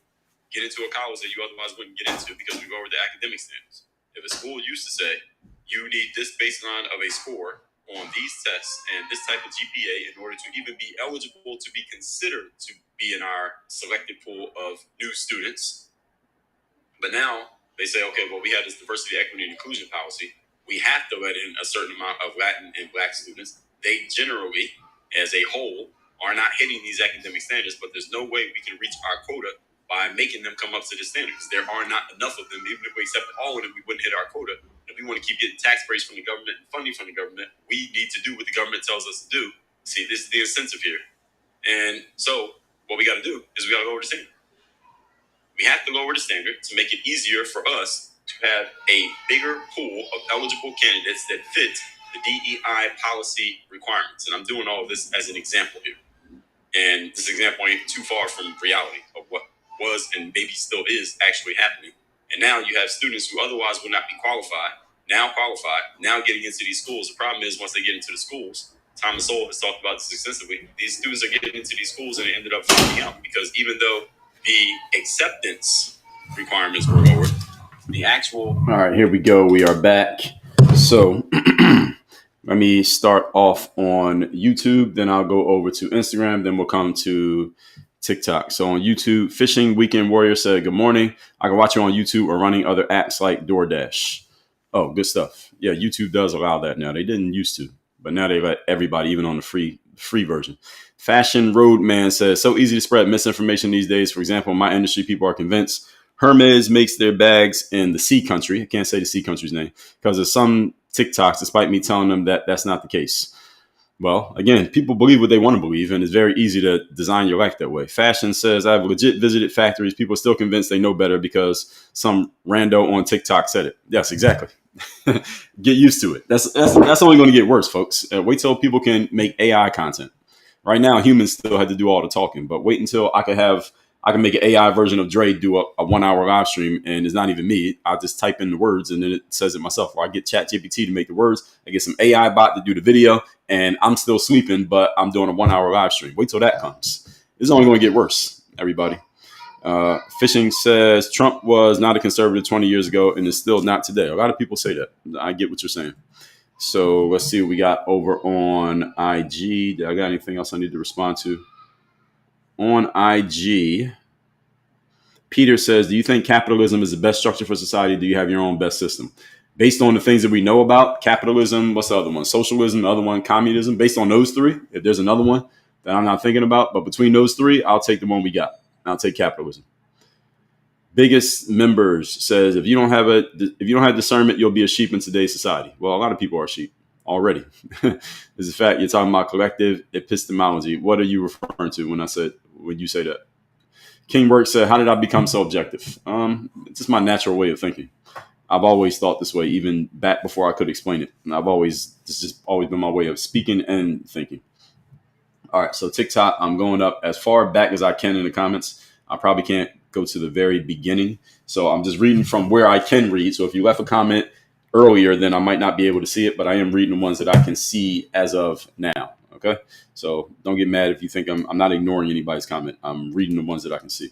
So let me set my timer here. So how much time we got? We got about 40 minutes. All right, here we go. We will be done at 10 o'clock, no later. All right, whatever. And it's 9:20 a.m. right now, Eastern, by the way. So we got 40 minutes here for the comments.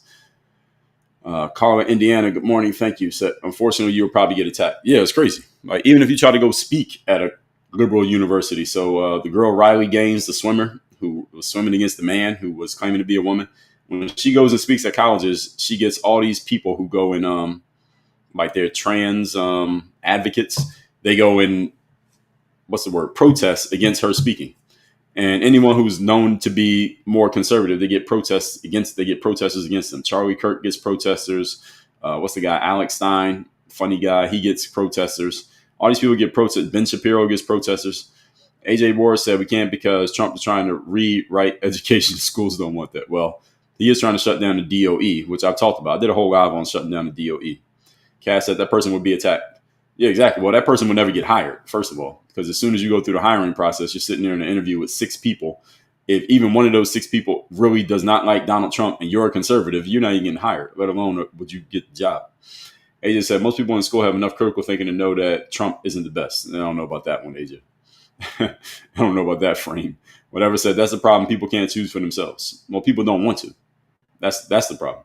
DJ Infect said most people who graduate school vote Democrat because the jobs they have make more money with them. Generally, that is correct. Yes. The general professional world, if you are leaning more towards the left or just don't talk about it at all, you have a better chance of ascending than if you lean to the right and you're open about it. You lean to the right and you're open about it, you are severely limiting your career options. That I would agree with, especially in a professional space like the business space. Yes, very much. Brandon said indoctrination, you see it in all of college. Yes, you do. That's the challenge with colleges, that they seem to be doing more indoctrinating than educating. Goddess of South said half the country did not vote for Trump. LOL, half the country did not vote at all. Well, when I say half the country, I mean half the voting block. Goddess of the South. I mean, I think you got what I meant when I said that. Jerry said their hubs are liberal indoctrination. Yes, I agree. Whatever said, I don't mind opposing points, but fairly. Well, I think what would make society great, making America great again, is if everyone was open to hearing opposing points and open to discussing them, and people didn't take it like it was some serious personal affront that someone had a different opinion in them. That's what I think would make society great again. I don't think we're there. Actually, I know we're not there. I don't think we're headed there right now. Doesn't mean we can't head there, but right now we're not going in that direction. DJ Infect said they are shamed and brainwashed. Is not until they get older they see Trump is the best choice. Well, there are some people who are older who still don't think Trump is the best choice. So whatever said, that's what happened over years. True. Tom said half and half. LOL. Yeah, well, they don't do it. That's the whole point. Because if they were just picking the best people, then you should get about half and half. Same way that a company, when I talk about diversity, equity, and inclusion, if a company just said we're going to hire all the best people, then you would get some black people, you have some white people, you have some women, you have some men, you have some gay people. You have a mix of a little bit of everything. If you just pick the best performers for the job, you're naturally going to get diversity, equity, and inclusion. Well, depending on what you consider to be equity. You're not going to get an equal number of people just because. Equity, I'm not a fan of, because equity just means let's do everything based on numbers. That doesn't work. If I'm running a tech company and I say I'm going to hire 100 people, I just want the best coders that I can find, I'm naturally going to get white people, black people, men, women, people who know tech, or whoever that is. Maybe more younger people, because more younger people know about tech than older people. But I'm going to probably have some gay people in there. I'm going to have some rainbow flag people in there. I'm going to have some conservatives. I'm going to have some liberals. I'm going to have a mix of everything. Why? Because the best people are going to be a mix. But if everybody looks the same, or I got these straight up even numbers just because, then it doesn't make any sense. That means I'm playing by the numbers rather than playing by performance. And in life, you can either focus on in life, not even in life, but in business. You're running a company, you can either pick the best people you can possibly find, which means you're going to get a natural mix, or You can say, I'm going to make sure we hit our numbers, which means I got to get this many black people, this many gay people, this many women, just because that's the numbers that we have to hit. You are naturally hurting your performance when you do that. You cannot focus on two things at the same time. You're either prioritizing performance or you're prioritizing diversity. Which one is it? And you can't do both at the same time. And many companies decide to prioritize diversity. They are hurting their performance. And this is why I'm not a fan of DEI, just for that alone. Even though as a black male, I should be a fan of DEI because it's supposed to help me, allegedly. Traditional said they're teaching students how to think false information. Well, in some ways, depending on what school we're talking about, that's true. Pamela Pritchard, good morning to you. Good to see you. Not wrong, but most Trump supporters are uneducated. Well, most people who don't like Trump say that, but then most people who like Trump have pejorative things to say about those who don't like him. So that point's not really saying anything. AJ said people are protesting due to Trump destroying America. Well, if that's what they think, they have a right to protest. I mean, in the Constitution, you can peacefully protest. But again, what is protesting something like that? If that's what you're protesting, I mean, what are you really doing?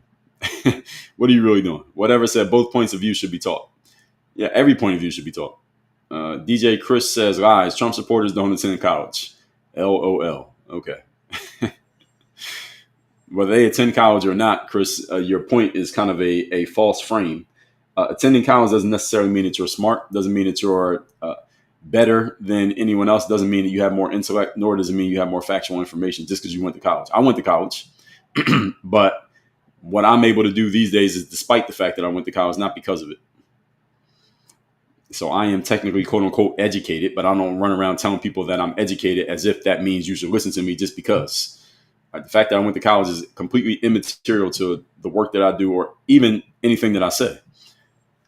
Had I been a high school dropout saying the same things that I'm saying now, it would have the same value as if I was a college degree holder, which I am, saying what I'm saying now. What's the difference? It doesn't make any difference. Mozzie, thanks for the follow. DJ One Under says, because smart people don't support felons. All right, fair enough. I could just laugh at that. Yeah, I've heard people said that so many times that it doesn't really matter anymore. He won the election. I don't know what else we're gonna say. Jerry said, some of you so-called educated people are not very smart. I don't call myself an educated person. I am educated, but I don't walk around with that label. Tony said, you just talking Candace. What does that mean? What does it mean I'm talking Candace? David says a college education doesn't make you smart. Yes, exactly. As I just said. Whatever says, some people in here don't want to listen. They don't have to.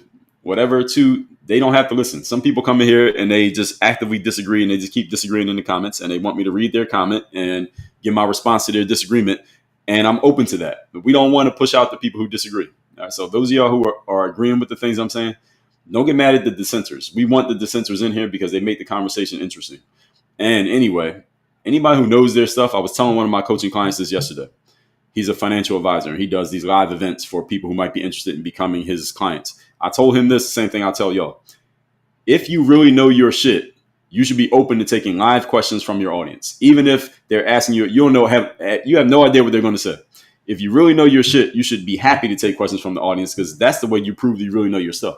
See, it's one thing if I come in here with a prepared presentation and I know what I'm going to say and I say it to you and it sounds good and I'm a good talker and I have good cadence and all those things. That's great, but I prepared it. There's a whole other thing when I start responding to questions because I have no idea what your questions are going to be. If I can handle your questions, that's a better show of my ability than if I could just give you a prepared presentation, in my opinion. That's why I like answering questions because I can't script out the questions. I can script out what I say before the questions, but I can't script out the questions you're going to ask. Nor can I script my answers because I have no idea what you're going to say. So me responding to these questions in real time is a better display of skill. And I'll say that to anybody who knows their stuff. And that's what I was telling my client who's a financial advisor. If you do your events and take questions, that's where you really show that you know your shit. Because you have no idea what the audience is going to say. Bell says, Trump, he is single-handedly pointing out nativity and all that comes with it. Okay. Jerry says, smart and educated don't even belong in the same sentence. I don't know about that, Jerry. You can be smart and educated. Why not? Lauren says, it's so easy to learn nothing and finish college. Some majors are BS. Oh, very true. I learned nothing in college. I can't really tell you much that I learned in college. I have a 4-year degree. Going to school, I mean, it's like this. When I explain things to people, I try to break it down to the simplest elements. If you think about school, how do you actually succeed in school? It's actually very simple. All you had to do is pass the exams. Isn't that it? That's all school is. You pass the exams. If you pass all the exams, you get a satisfactory grade in the class. Let's just say at the college level. So at the college level, there are some professors that say something like, you got to come to every class, and they take attendance, and if you miss X number of classes, you fail the class. So there's some classes like that. There are some professors that do that. But generally, the way that you pass the class is you are there for the exam. So you got the midterms and you got the finals. You do well in the midterm and the final, and you get good grades, pretty much you're passing that class. Isn't that generally how it works? Now, some professors, they give homework. Sometimes you have quizzes. Sometimes you have projects. So assuming that you actually did those and you were okay, if you do well on the test, the midterm and the final, you pass. And if you pass enough classes, you get the credits. You get enough credits, you get a degree, and then you graduate. That's it. All school is passing tests. How do you pass a test? Is you have some idea of what's going to be on it. You prepare for what's going to be on it, and you are good at regurgitating whatever the test asks you back onto the paper. And if you prove that you, quote unquote, know it by answering the questions on the test, you pass. That's it. All school is proving that you, quote unquote, know things by passing tests. That's all it is. So does that make you smart? No, it does not. Does it make you educated? No, it does not. Does that make you intelligent? No, it does not. And again, I'm saying this as a person with a college degree. All it proves that you're good at passing tests. Some people are good at that because their brains are designed in a certain way, or you get trained to pass tests. This is the reason why parents will spend a lot of money to pay for their kids to get SAT prep. Why? So that they pass that test, and the better score you get on that test, allegedly, the better chances you have of getting into a good college. Why? So you can go to college and do what? The same fucking thing you did. Pass tests and get a degree. And what does that degree mean? That degree now means you have that prestige on your name, allegedly. That allows you to go get a job at a nice law firm, or go get a job in politics, or get a job in academia, or get a job working in some corporate company because you pass tests. That's all it is passing tests. And the thing is, when you go get your job, you're pretty much going to be doing the same thing you were doing in school. The only difference is you're getting paid for it now. That's pretty much how it works. That's the career track for really good students. The career track is get trained to pass tests, do good at passing tests, get good grades, get a degree, go get a job that is based on the same framework, and then do that job until you retire or until you die. That's pretty much just scripted out the life of a whole lot of people right there. So, Jerry, I get what you're saying. At the same time, somebody can be smart, like just smart as a person, and they have a whole lot of education. There are smart people who have education. So let's not just say that everybody who's educated is not smart. Like, there are some educated people who are actually smart. And there's some that I can think of. I like reading. There's an author by the name of Adam Grant. I believe he works at the University of Pennsylvania. He's a smart guy. He's also a highly educated guy, but he is actually smart. He has some smart things that he says. I don't agree with everything that he says, but he is a smart person. He is a smart thinking individual. Malcolm Gladwell, for example, I don't agree with all his views, but Malcolm Gladwell is a smart guy. He does have some interesting intellectual ways that he looks at life that I enjoy and agree with. I think, yeah, there's a lot of people who I think are smart, even though they're highly educated. Not everybody, but there's a lot of them. And by the way, let's be clear. If you're working in the academic space, let's say you're a college professor, right? And you're trying to work there your whole life. You're trying to get tenure, or you already got tenure. Tenure just means you pretty much guaranteed a job. How smart do you need to be? I mean, you don't need to know a whole bunch of things outside of academia if you work in academia, right? I mean, let's just keep it real. If I'm a college professor and I get tenure, that means I got a guaranteed job for the rest of my life. Do I really need to know a whole bunch about anything that has nothing to do with the job that I have? Not really. As long as I can do my job the right way, and I'm smart when it comes to my job, I don't need to be smart to anybody who doesn't work in my job. I just need to be good in this little bubble. As long as I'm good in this bubble, my check is coming every 2 weeks. I'm good. Why do I need to know anything outside of this bubble? The answer is I really don't. Now, I wouldn't operate that way, but I understand why some people do. So, Tom says, I love how you think you're so educated. LOL joke. I don't think that I'm educated. Actually, I am educated, but I don't go around. As I said, I think I already responded to something you said earlier, Tom. I don't go around thinking that I'm educated, and that means that people should listen to me. BTWJ said, is it a green screen behind you? No, it is not. I mean, they're books. So, I mean, last time I checked, books don't move on their own. So this is not a green screen. So maybe it looks like green screen because it's not moving. But again, it's books. So what do you want them to do? Jump up and down? uh, O'Leary said, "Nah, need non-biased professors." Well, every human being is biased. O'Leary rules. So that's kind of impossible. Everybody's biased. Bell said, "I'm a Democrat, worked with Republicans for 28 years. We debated differences, not today." Yes, exactly. It used to be. I remember I was in college and some of my professors would mention something in politics and they would kind of make a little passing joke and nobody would really say anything because we didn't quite understand politics. Nobody was paying attention. Not nobody. Most people didn't pay attention to politics 20 years ago. We are all paying attention now. Everybody has an opinion nowadays. It wasn't like that before. And now, since everybody has an opinion, some people have very strong opinions and emotion-based opinions. Bell said, "It's all because of Trump, the hate that he make okay for MAGA to project." Some people say that about him. I don't like that characterization. That, first of all, putting hate on him. How is he the hateful person? Seems like more people hate him than he hates them.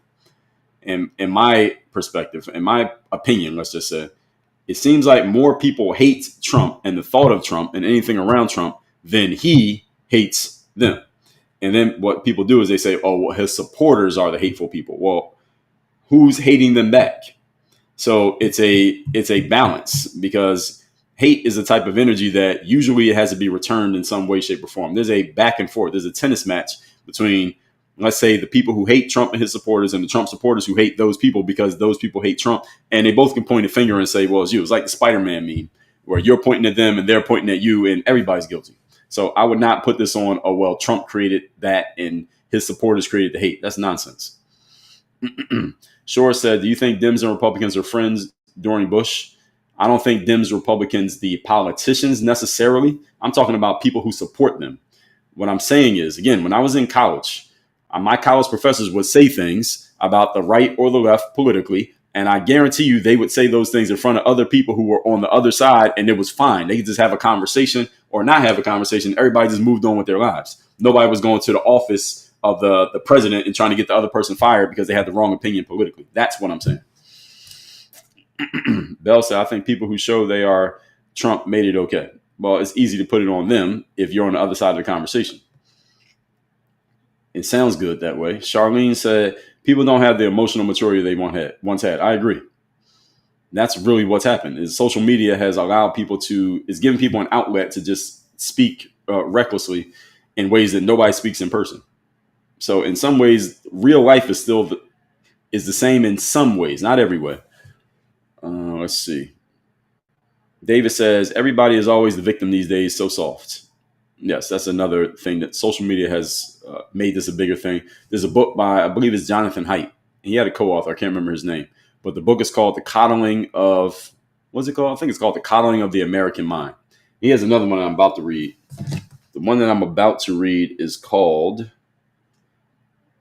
the other book by Jonathan Haidt is called The Righteous Mind, Jonathan Haidt. So I'm going to read that one. He's a really good writer. So if y'all haven't read him, I suggest you look into his work. Whatever said they're doing it on here right now. That's fine. Totally. Garrett said, "Clip this part for me." The replay will be on YouTube. Then David said, "Dems are fighting to keep so hard illegals here so they can vote for them."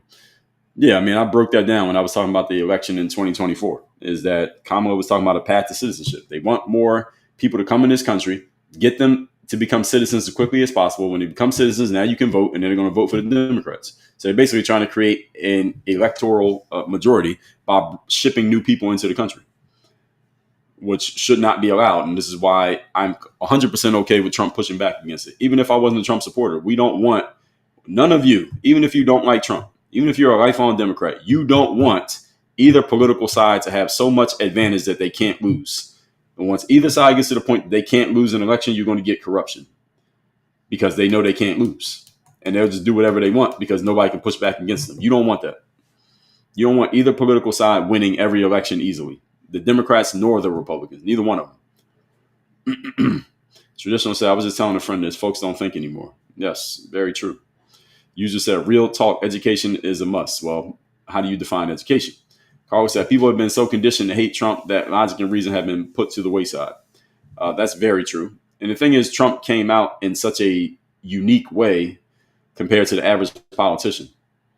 It was people were not used to it and weren't ready for it. Let's see. Geezy, totally agree. Thank you. David said, what about when Democrats burned down Minneapolis? They didn't think it was wrong. Yeah, but that was different, Davis.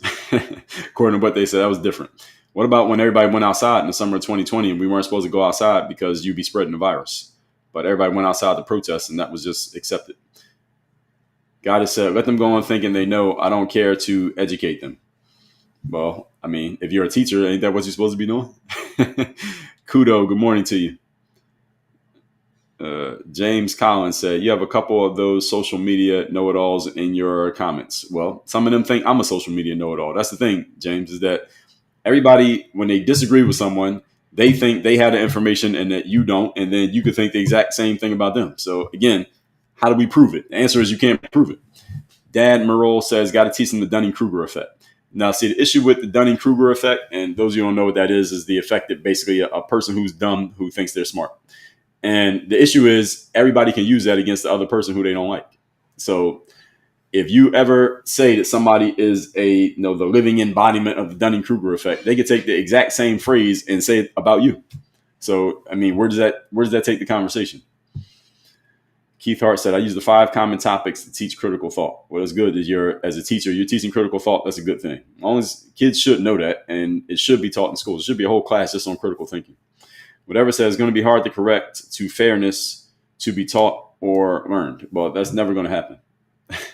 Not as long as people have access to the internet, because they don't have to agree with anything that you said.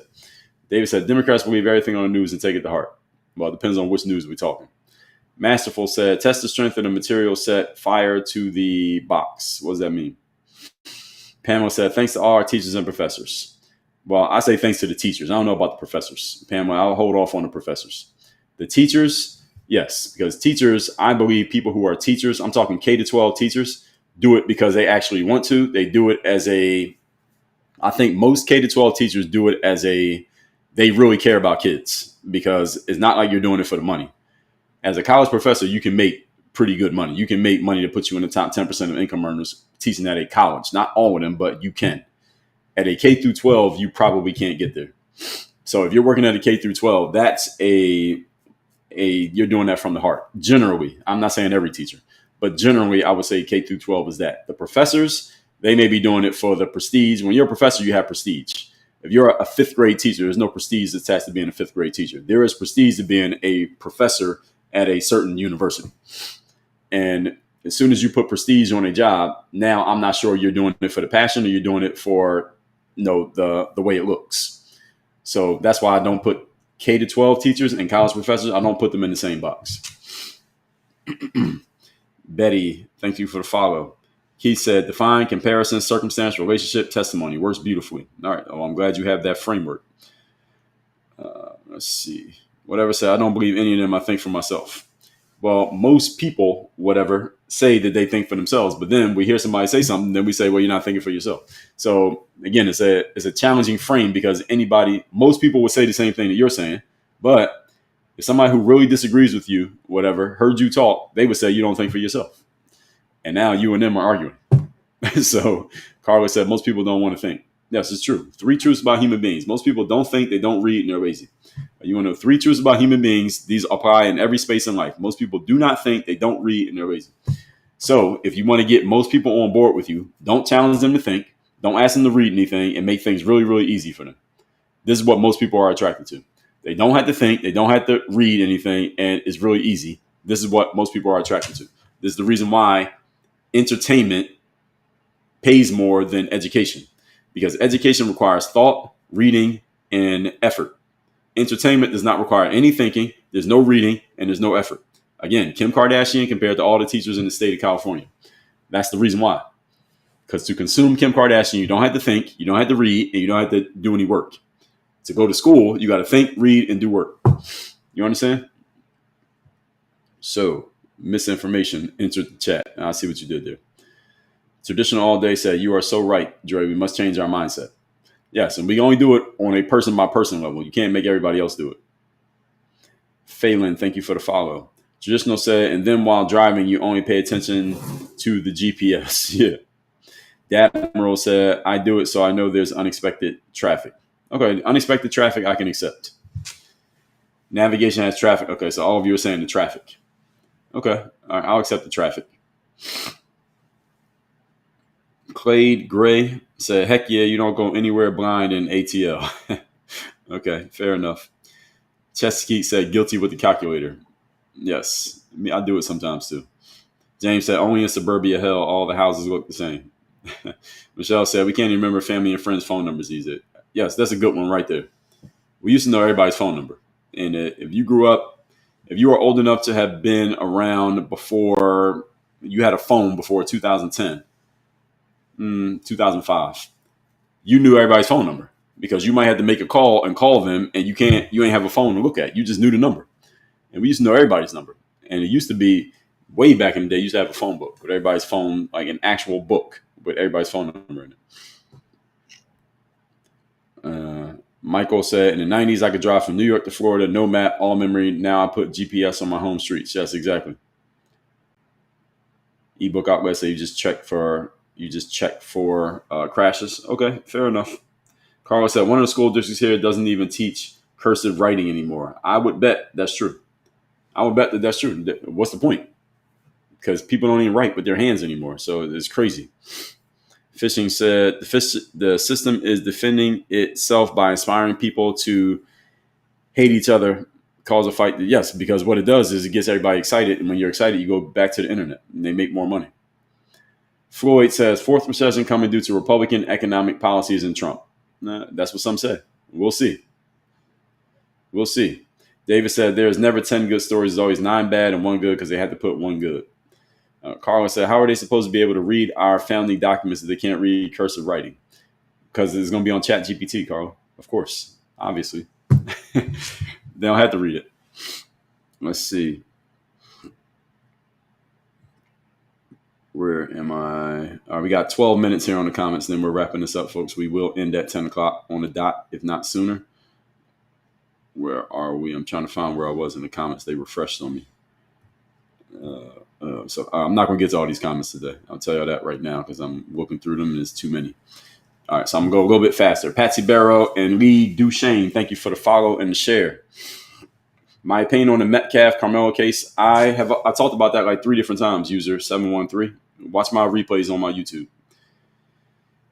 Whatever said, we need mainstream news stop coordinating language use. Well, that's not going to happen. They're always coordinated. Michael said, why wouldn't these companies outsource like every other one, though they make some of them here? What company are you talking about? What industry are you talking about? Dally M said, that's actually crazy. People who support women's rights don't support actual women. Yes, which has been pointed out many times by the political right, but nobody has an answer for the question or the statement. Yeah, I remember there was a standard for cursive writing. I remember being taught it. I strongly doubt I could write anything in cursive that you could legibly read right now. Michelle said, we can't remember family and friends. Oh, yeah, I read that one. David said, the news told the Dems they're going to win every...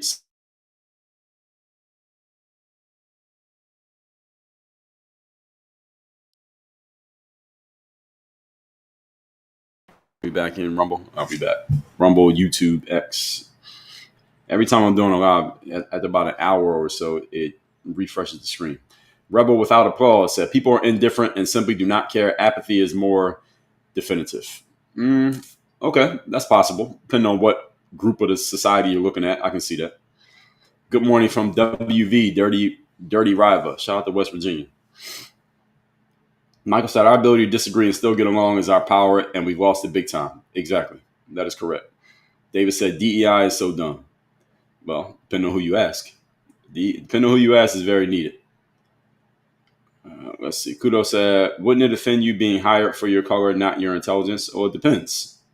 It depends. How much do I value the being valued for my intelligence versus getting the paycheck? If I want the paycheck and they're going to hire me anyway, then, hey, I'm happy to get the paycheck. So it depends on people's priorities. And also, again, I'm saying that people got to understand my frame. I'm an entrepreneur. So I'm not looking to get hired, but I know people who are looking to get hired and they don't care how they get hired. They just want to get hired. They want that job because with the job comes the prestige. And once you're in, you're in. And if somebody questions how you got hired, if they don't work there, you can just stand above them and say, well, I got the job. Who are you to question me? See how it works? Mike said DEI helps white women. I've heard many people say that. ESU said, I'm a Trump supporter, have 2 BS, MSIM, 1 year PhD. What's an MSIM? I got the other two, but what's an MSIM? I never heard of that.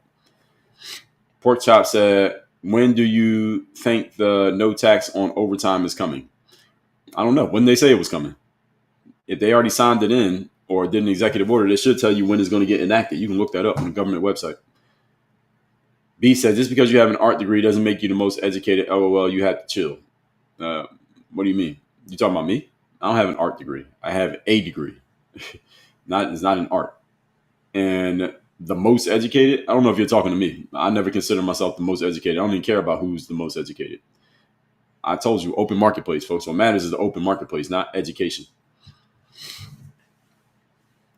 God has said, most likely you wouldn't be saying most of these things. B said, but y'all want felons to vote. LOL, make up y'all mind. Who's y'all? Who are you talking about? Don't group me with anybody else. If you respond to something that I said, just address me. Kudo said, really irks me when people think all felons are bad. Okay, that's actually a good point. I mean, people say they don't want felons to vote. Well, listen, if felons could vote and all felons, or let's just say if all felons were allowed to vote, or whatever the situation was, it was changed, more felons were allowed to vote. A lot of those felons will probably vote Democrat because the Democratic Party are the ones who will be pushing for allowing them to vote. There'll be more Democratic voters, and the Democrats will be able to possibly win more elections if they allow people who don't have the ability to vote now because of their criminal history to vote. That will probably help the Democrats because the Democrats will position themselves as the ones who push for it. Same way with the immigration. Painted Weasel said, what single activity is most beneficial to personal growth? Is it reading? Where to start? It's personal development, any form of personal development. So you could be reading, you can be watching, you could be listening. But anything that's personal development, I define it as material that someone takes in that is designed to intentionally and consciously help you become a more valuable person. So anything that's personal development, Painted Weasel, to answer your question. It's a good question. Michael said, false felons, LOL, do you have any idea how many NDAs are signed every day? No, good point. ESU said Trump felonies all set up. That's another thing about the felonies. People keep bringing that up. Oh, Trump has felonies, LOL. The thing is, how did he get the felonies? I mean, did y'all see what they did in order to even get him into court? Let's see. Kirby said DEI is very necessary because if you're qualified, everyone should get an opportunity. Well, first of all, I disagree with this should word. I'm not a fan of should. Everyone should not get an opportunity because not everybody is qualified even for an opportunity. Secondly, qualified is a subjective term. Who decides who's qualified and who's not? You say somebody's qualified and I say that they're not. Who decides? The answer is the person who's doing the hiring gets to decide who's qualified and who isn't.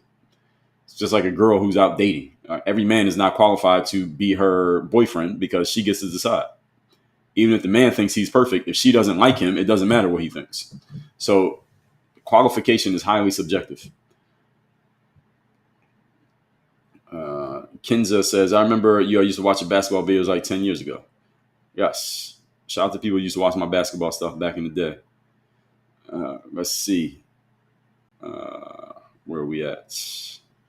Rick said, that's how we know it's true. Kudo said, you pass based on what they teach. It doesn't mean it's accurate. That is correct. That's another thing I should have said. Yes.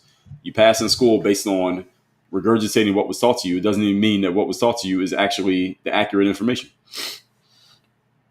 Michael said, term papers, most people go to AI to write those now. And yeah, it's like this back and forth game, right? So you write the term paper with AI, and then the teacher puts it through an AI checker, and then you put it through something that can't be detected by the AI checker. And this is the back and forth game, and nobody knows if you wrote it or not. So that's the whole issue. Yes, memorization. That's pretty much what it is, because I don't remember anything I learned in college. Kudo said, my kid was supposed to take the STAR test today. I never let him take it because of this exact reason. It does not measure his intelligence. It measures what he was taught for the year. Exactly. Carlos said, people get all hooked on being better than others and idolizing people they felt were superior. Very true. Kudo said, terrible system, and we don't follow that. Yes, well, that's why Trump is trying to go to work on it. Warren, thank you for the follow. Carlos said, personality still plays a part in whether you get hired or not. It plays a huge part. Because if people don't like you, you ain't getting the job. You'd be the smartest person in the room. You ain't getting the job, they don't like you. Kirby said, most people get advanced degrees are not only educated, they are smart people. I would say that's a fair thing to say. I mean, I don't know most people who have advanced degrees, but I'll give them the benefit of the doubt and say that they're smart.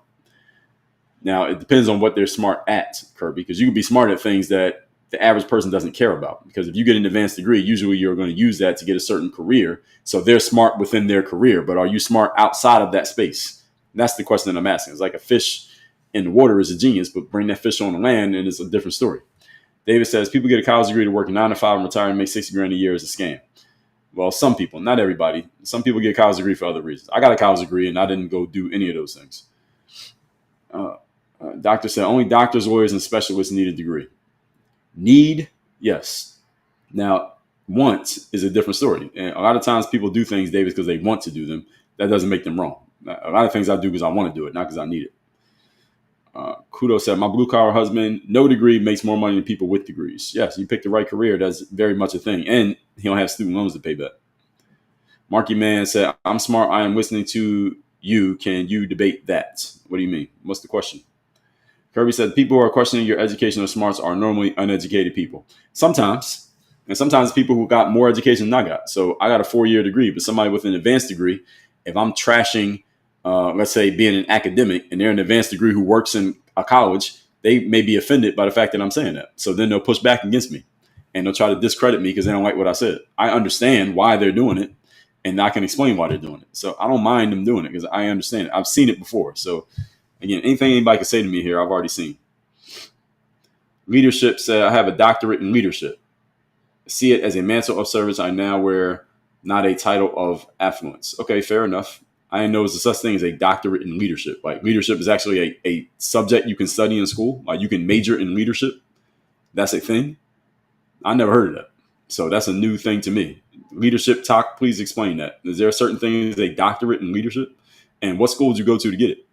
David said, if I go back, I will go 2 years to a trade school and make way more and have less debt. Yeah, depending on the lifestyle you want to live, it makes sense. One of the reasons I went to college for 4 years is I was trying to be an athlete and I needed 4 years of seasoning on the court. It wasn't even about the school. Ruthie said, I think the internet created the hate. Well, who's the internet, Ruthie? Us. We're the internet. Internet was created by people. Triple Cup said, news media calls the bad and hatred amongst the communities that politicians for Trump, not politics or politicians for Trump. Well, the news media gives messages to us and then we go interpret them and then we talk about it. So again, it comes back to us. We can't blame the media, folks, or the internet. We are the media and we are the internet. AJ said, I felt people weren't too mad at politicians. Trump is doing too much. I don't think he's doing too much.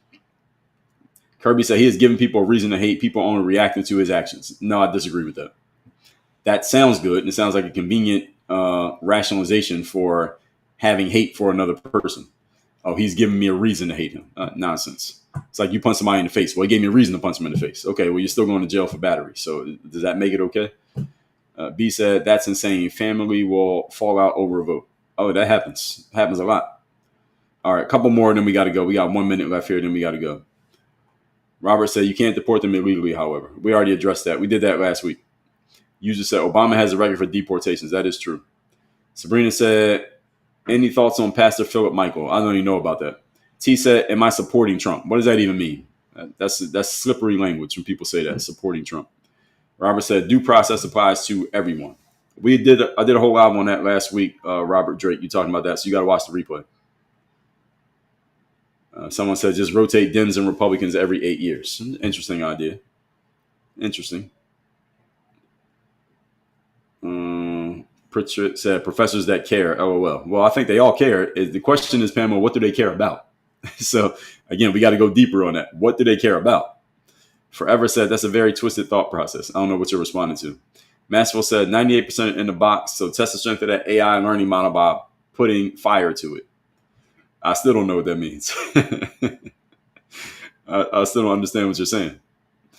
Goddess said, why Trump won? Because he is simple. LOL. Why? Wow. Did I say that? I don't think I said that. One of the reasons why he was able to get a lot of people on his side and to understand him because he kept his concepts simple. That is true. I didn't say that today, though, so I don't know what you're responding to. Daniel said, K-12 teachers do a lot for the lack of compensation and don't have the job security like they used to. That is true. That's why I said I separate college professors from K-12 teachers. This is two different worlds. Live Free said, take money out of politics is rotate the presidency. Oh, you already read that. All right, a couple more comments, then we got to go, folks. Any advice on XRP? I don't even know what XRP is, so no, I don't have any advice. Giacomo said, good morning. Can I share a link to my song on TikTok for your review? Well, good morning, Giacomo, but no, you cannot share a link to your song on TikTok. But you can post it on TikTok and let your followers give you their review. Tina Jones said, once upon a time, education was something that people aspired to achieve. Yes, once upon a time. And that time is still now. People still aspire to achieve education, but just not as much as they used to because we have more options. For example, if you got a teenage son, they might want to be a TikToker rather than go to college. User said, what's my YouTube channel? The link to my YouTube is in my profile on TikTok. So as soon as I end this live, which I'm about to do in 1 second, all you got to do is go to my profile on TikTok. There's a link to my YouTube. There's a link to my Instagram. Subscribe to my YouTube. Follow me on Instagram. If you want to work with me on a professional level, what I do business-wise as a consultant and a coach, go to workonyourgameuniversity.com. You can have me as your coach. If you want to have me speak at your event, workonyourgameuniversity.com, or you can send an email or send me a DM email to my assistant, and she will get back to you. That's also on my YouTube channel. And all right, we are at 10 o'clock.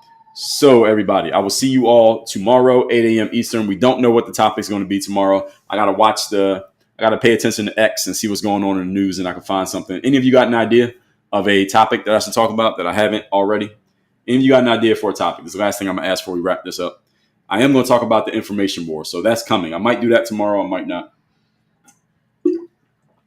Cynthia said, I use GPS, but also have an Atlas on board. I don't even know what an Atlas is. But okay, great. There was 61K. Thank you to my moderators. Carla's in here. Erica was in here earlier. Nikki was in here earlier. So thank you to all of you who've been helping me moderate. We'll come up with a topic here tomorrow. I don't know what it's going to be. Project 2025. What about it? It's already happening. What about it? Project 2025 is a life that you're living. What are we going to say about it? So anyway, as a cost of college, maybe I should trash colleges. Should I trash colleges and universities tomorrow? I could do that. I got the material to do all this stuff. Should I trash colleges and universities? I don't know. I don't know if I feel like it. I might. No, we'll see. Project 2025. Well, AJ, I did a whole live on Project 2025 before the election when everybody was talking about it. Now, I mean, it is what it is. If he does it, he does it. He doesn't, he doesn't. But I did a whole live on it before that happened. Let's see. Someone said, let's talk reality. What does that mean?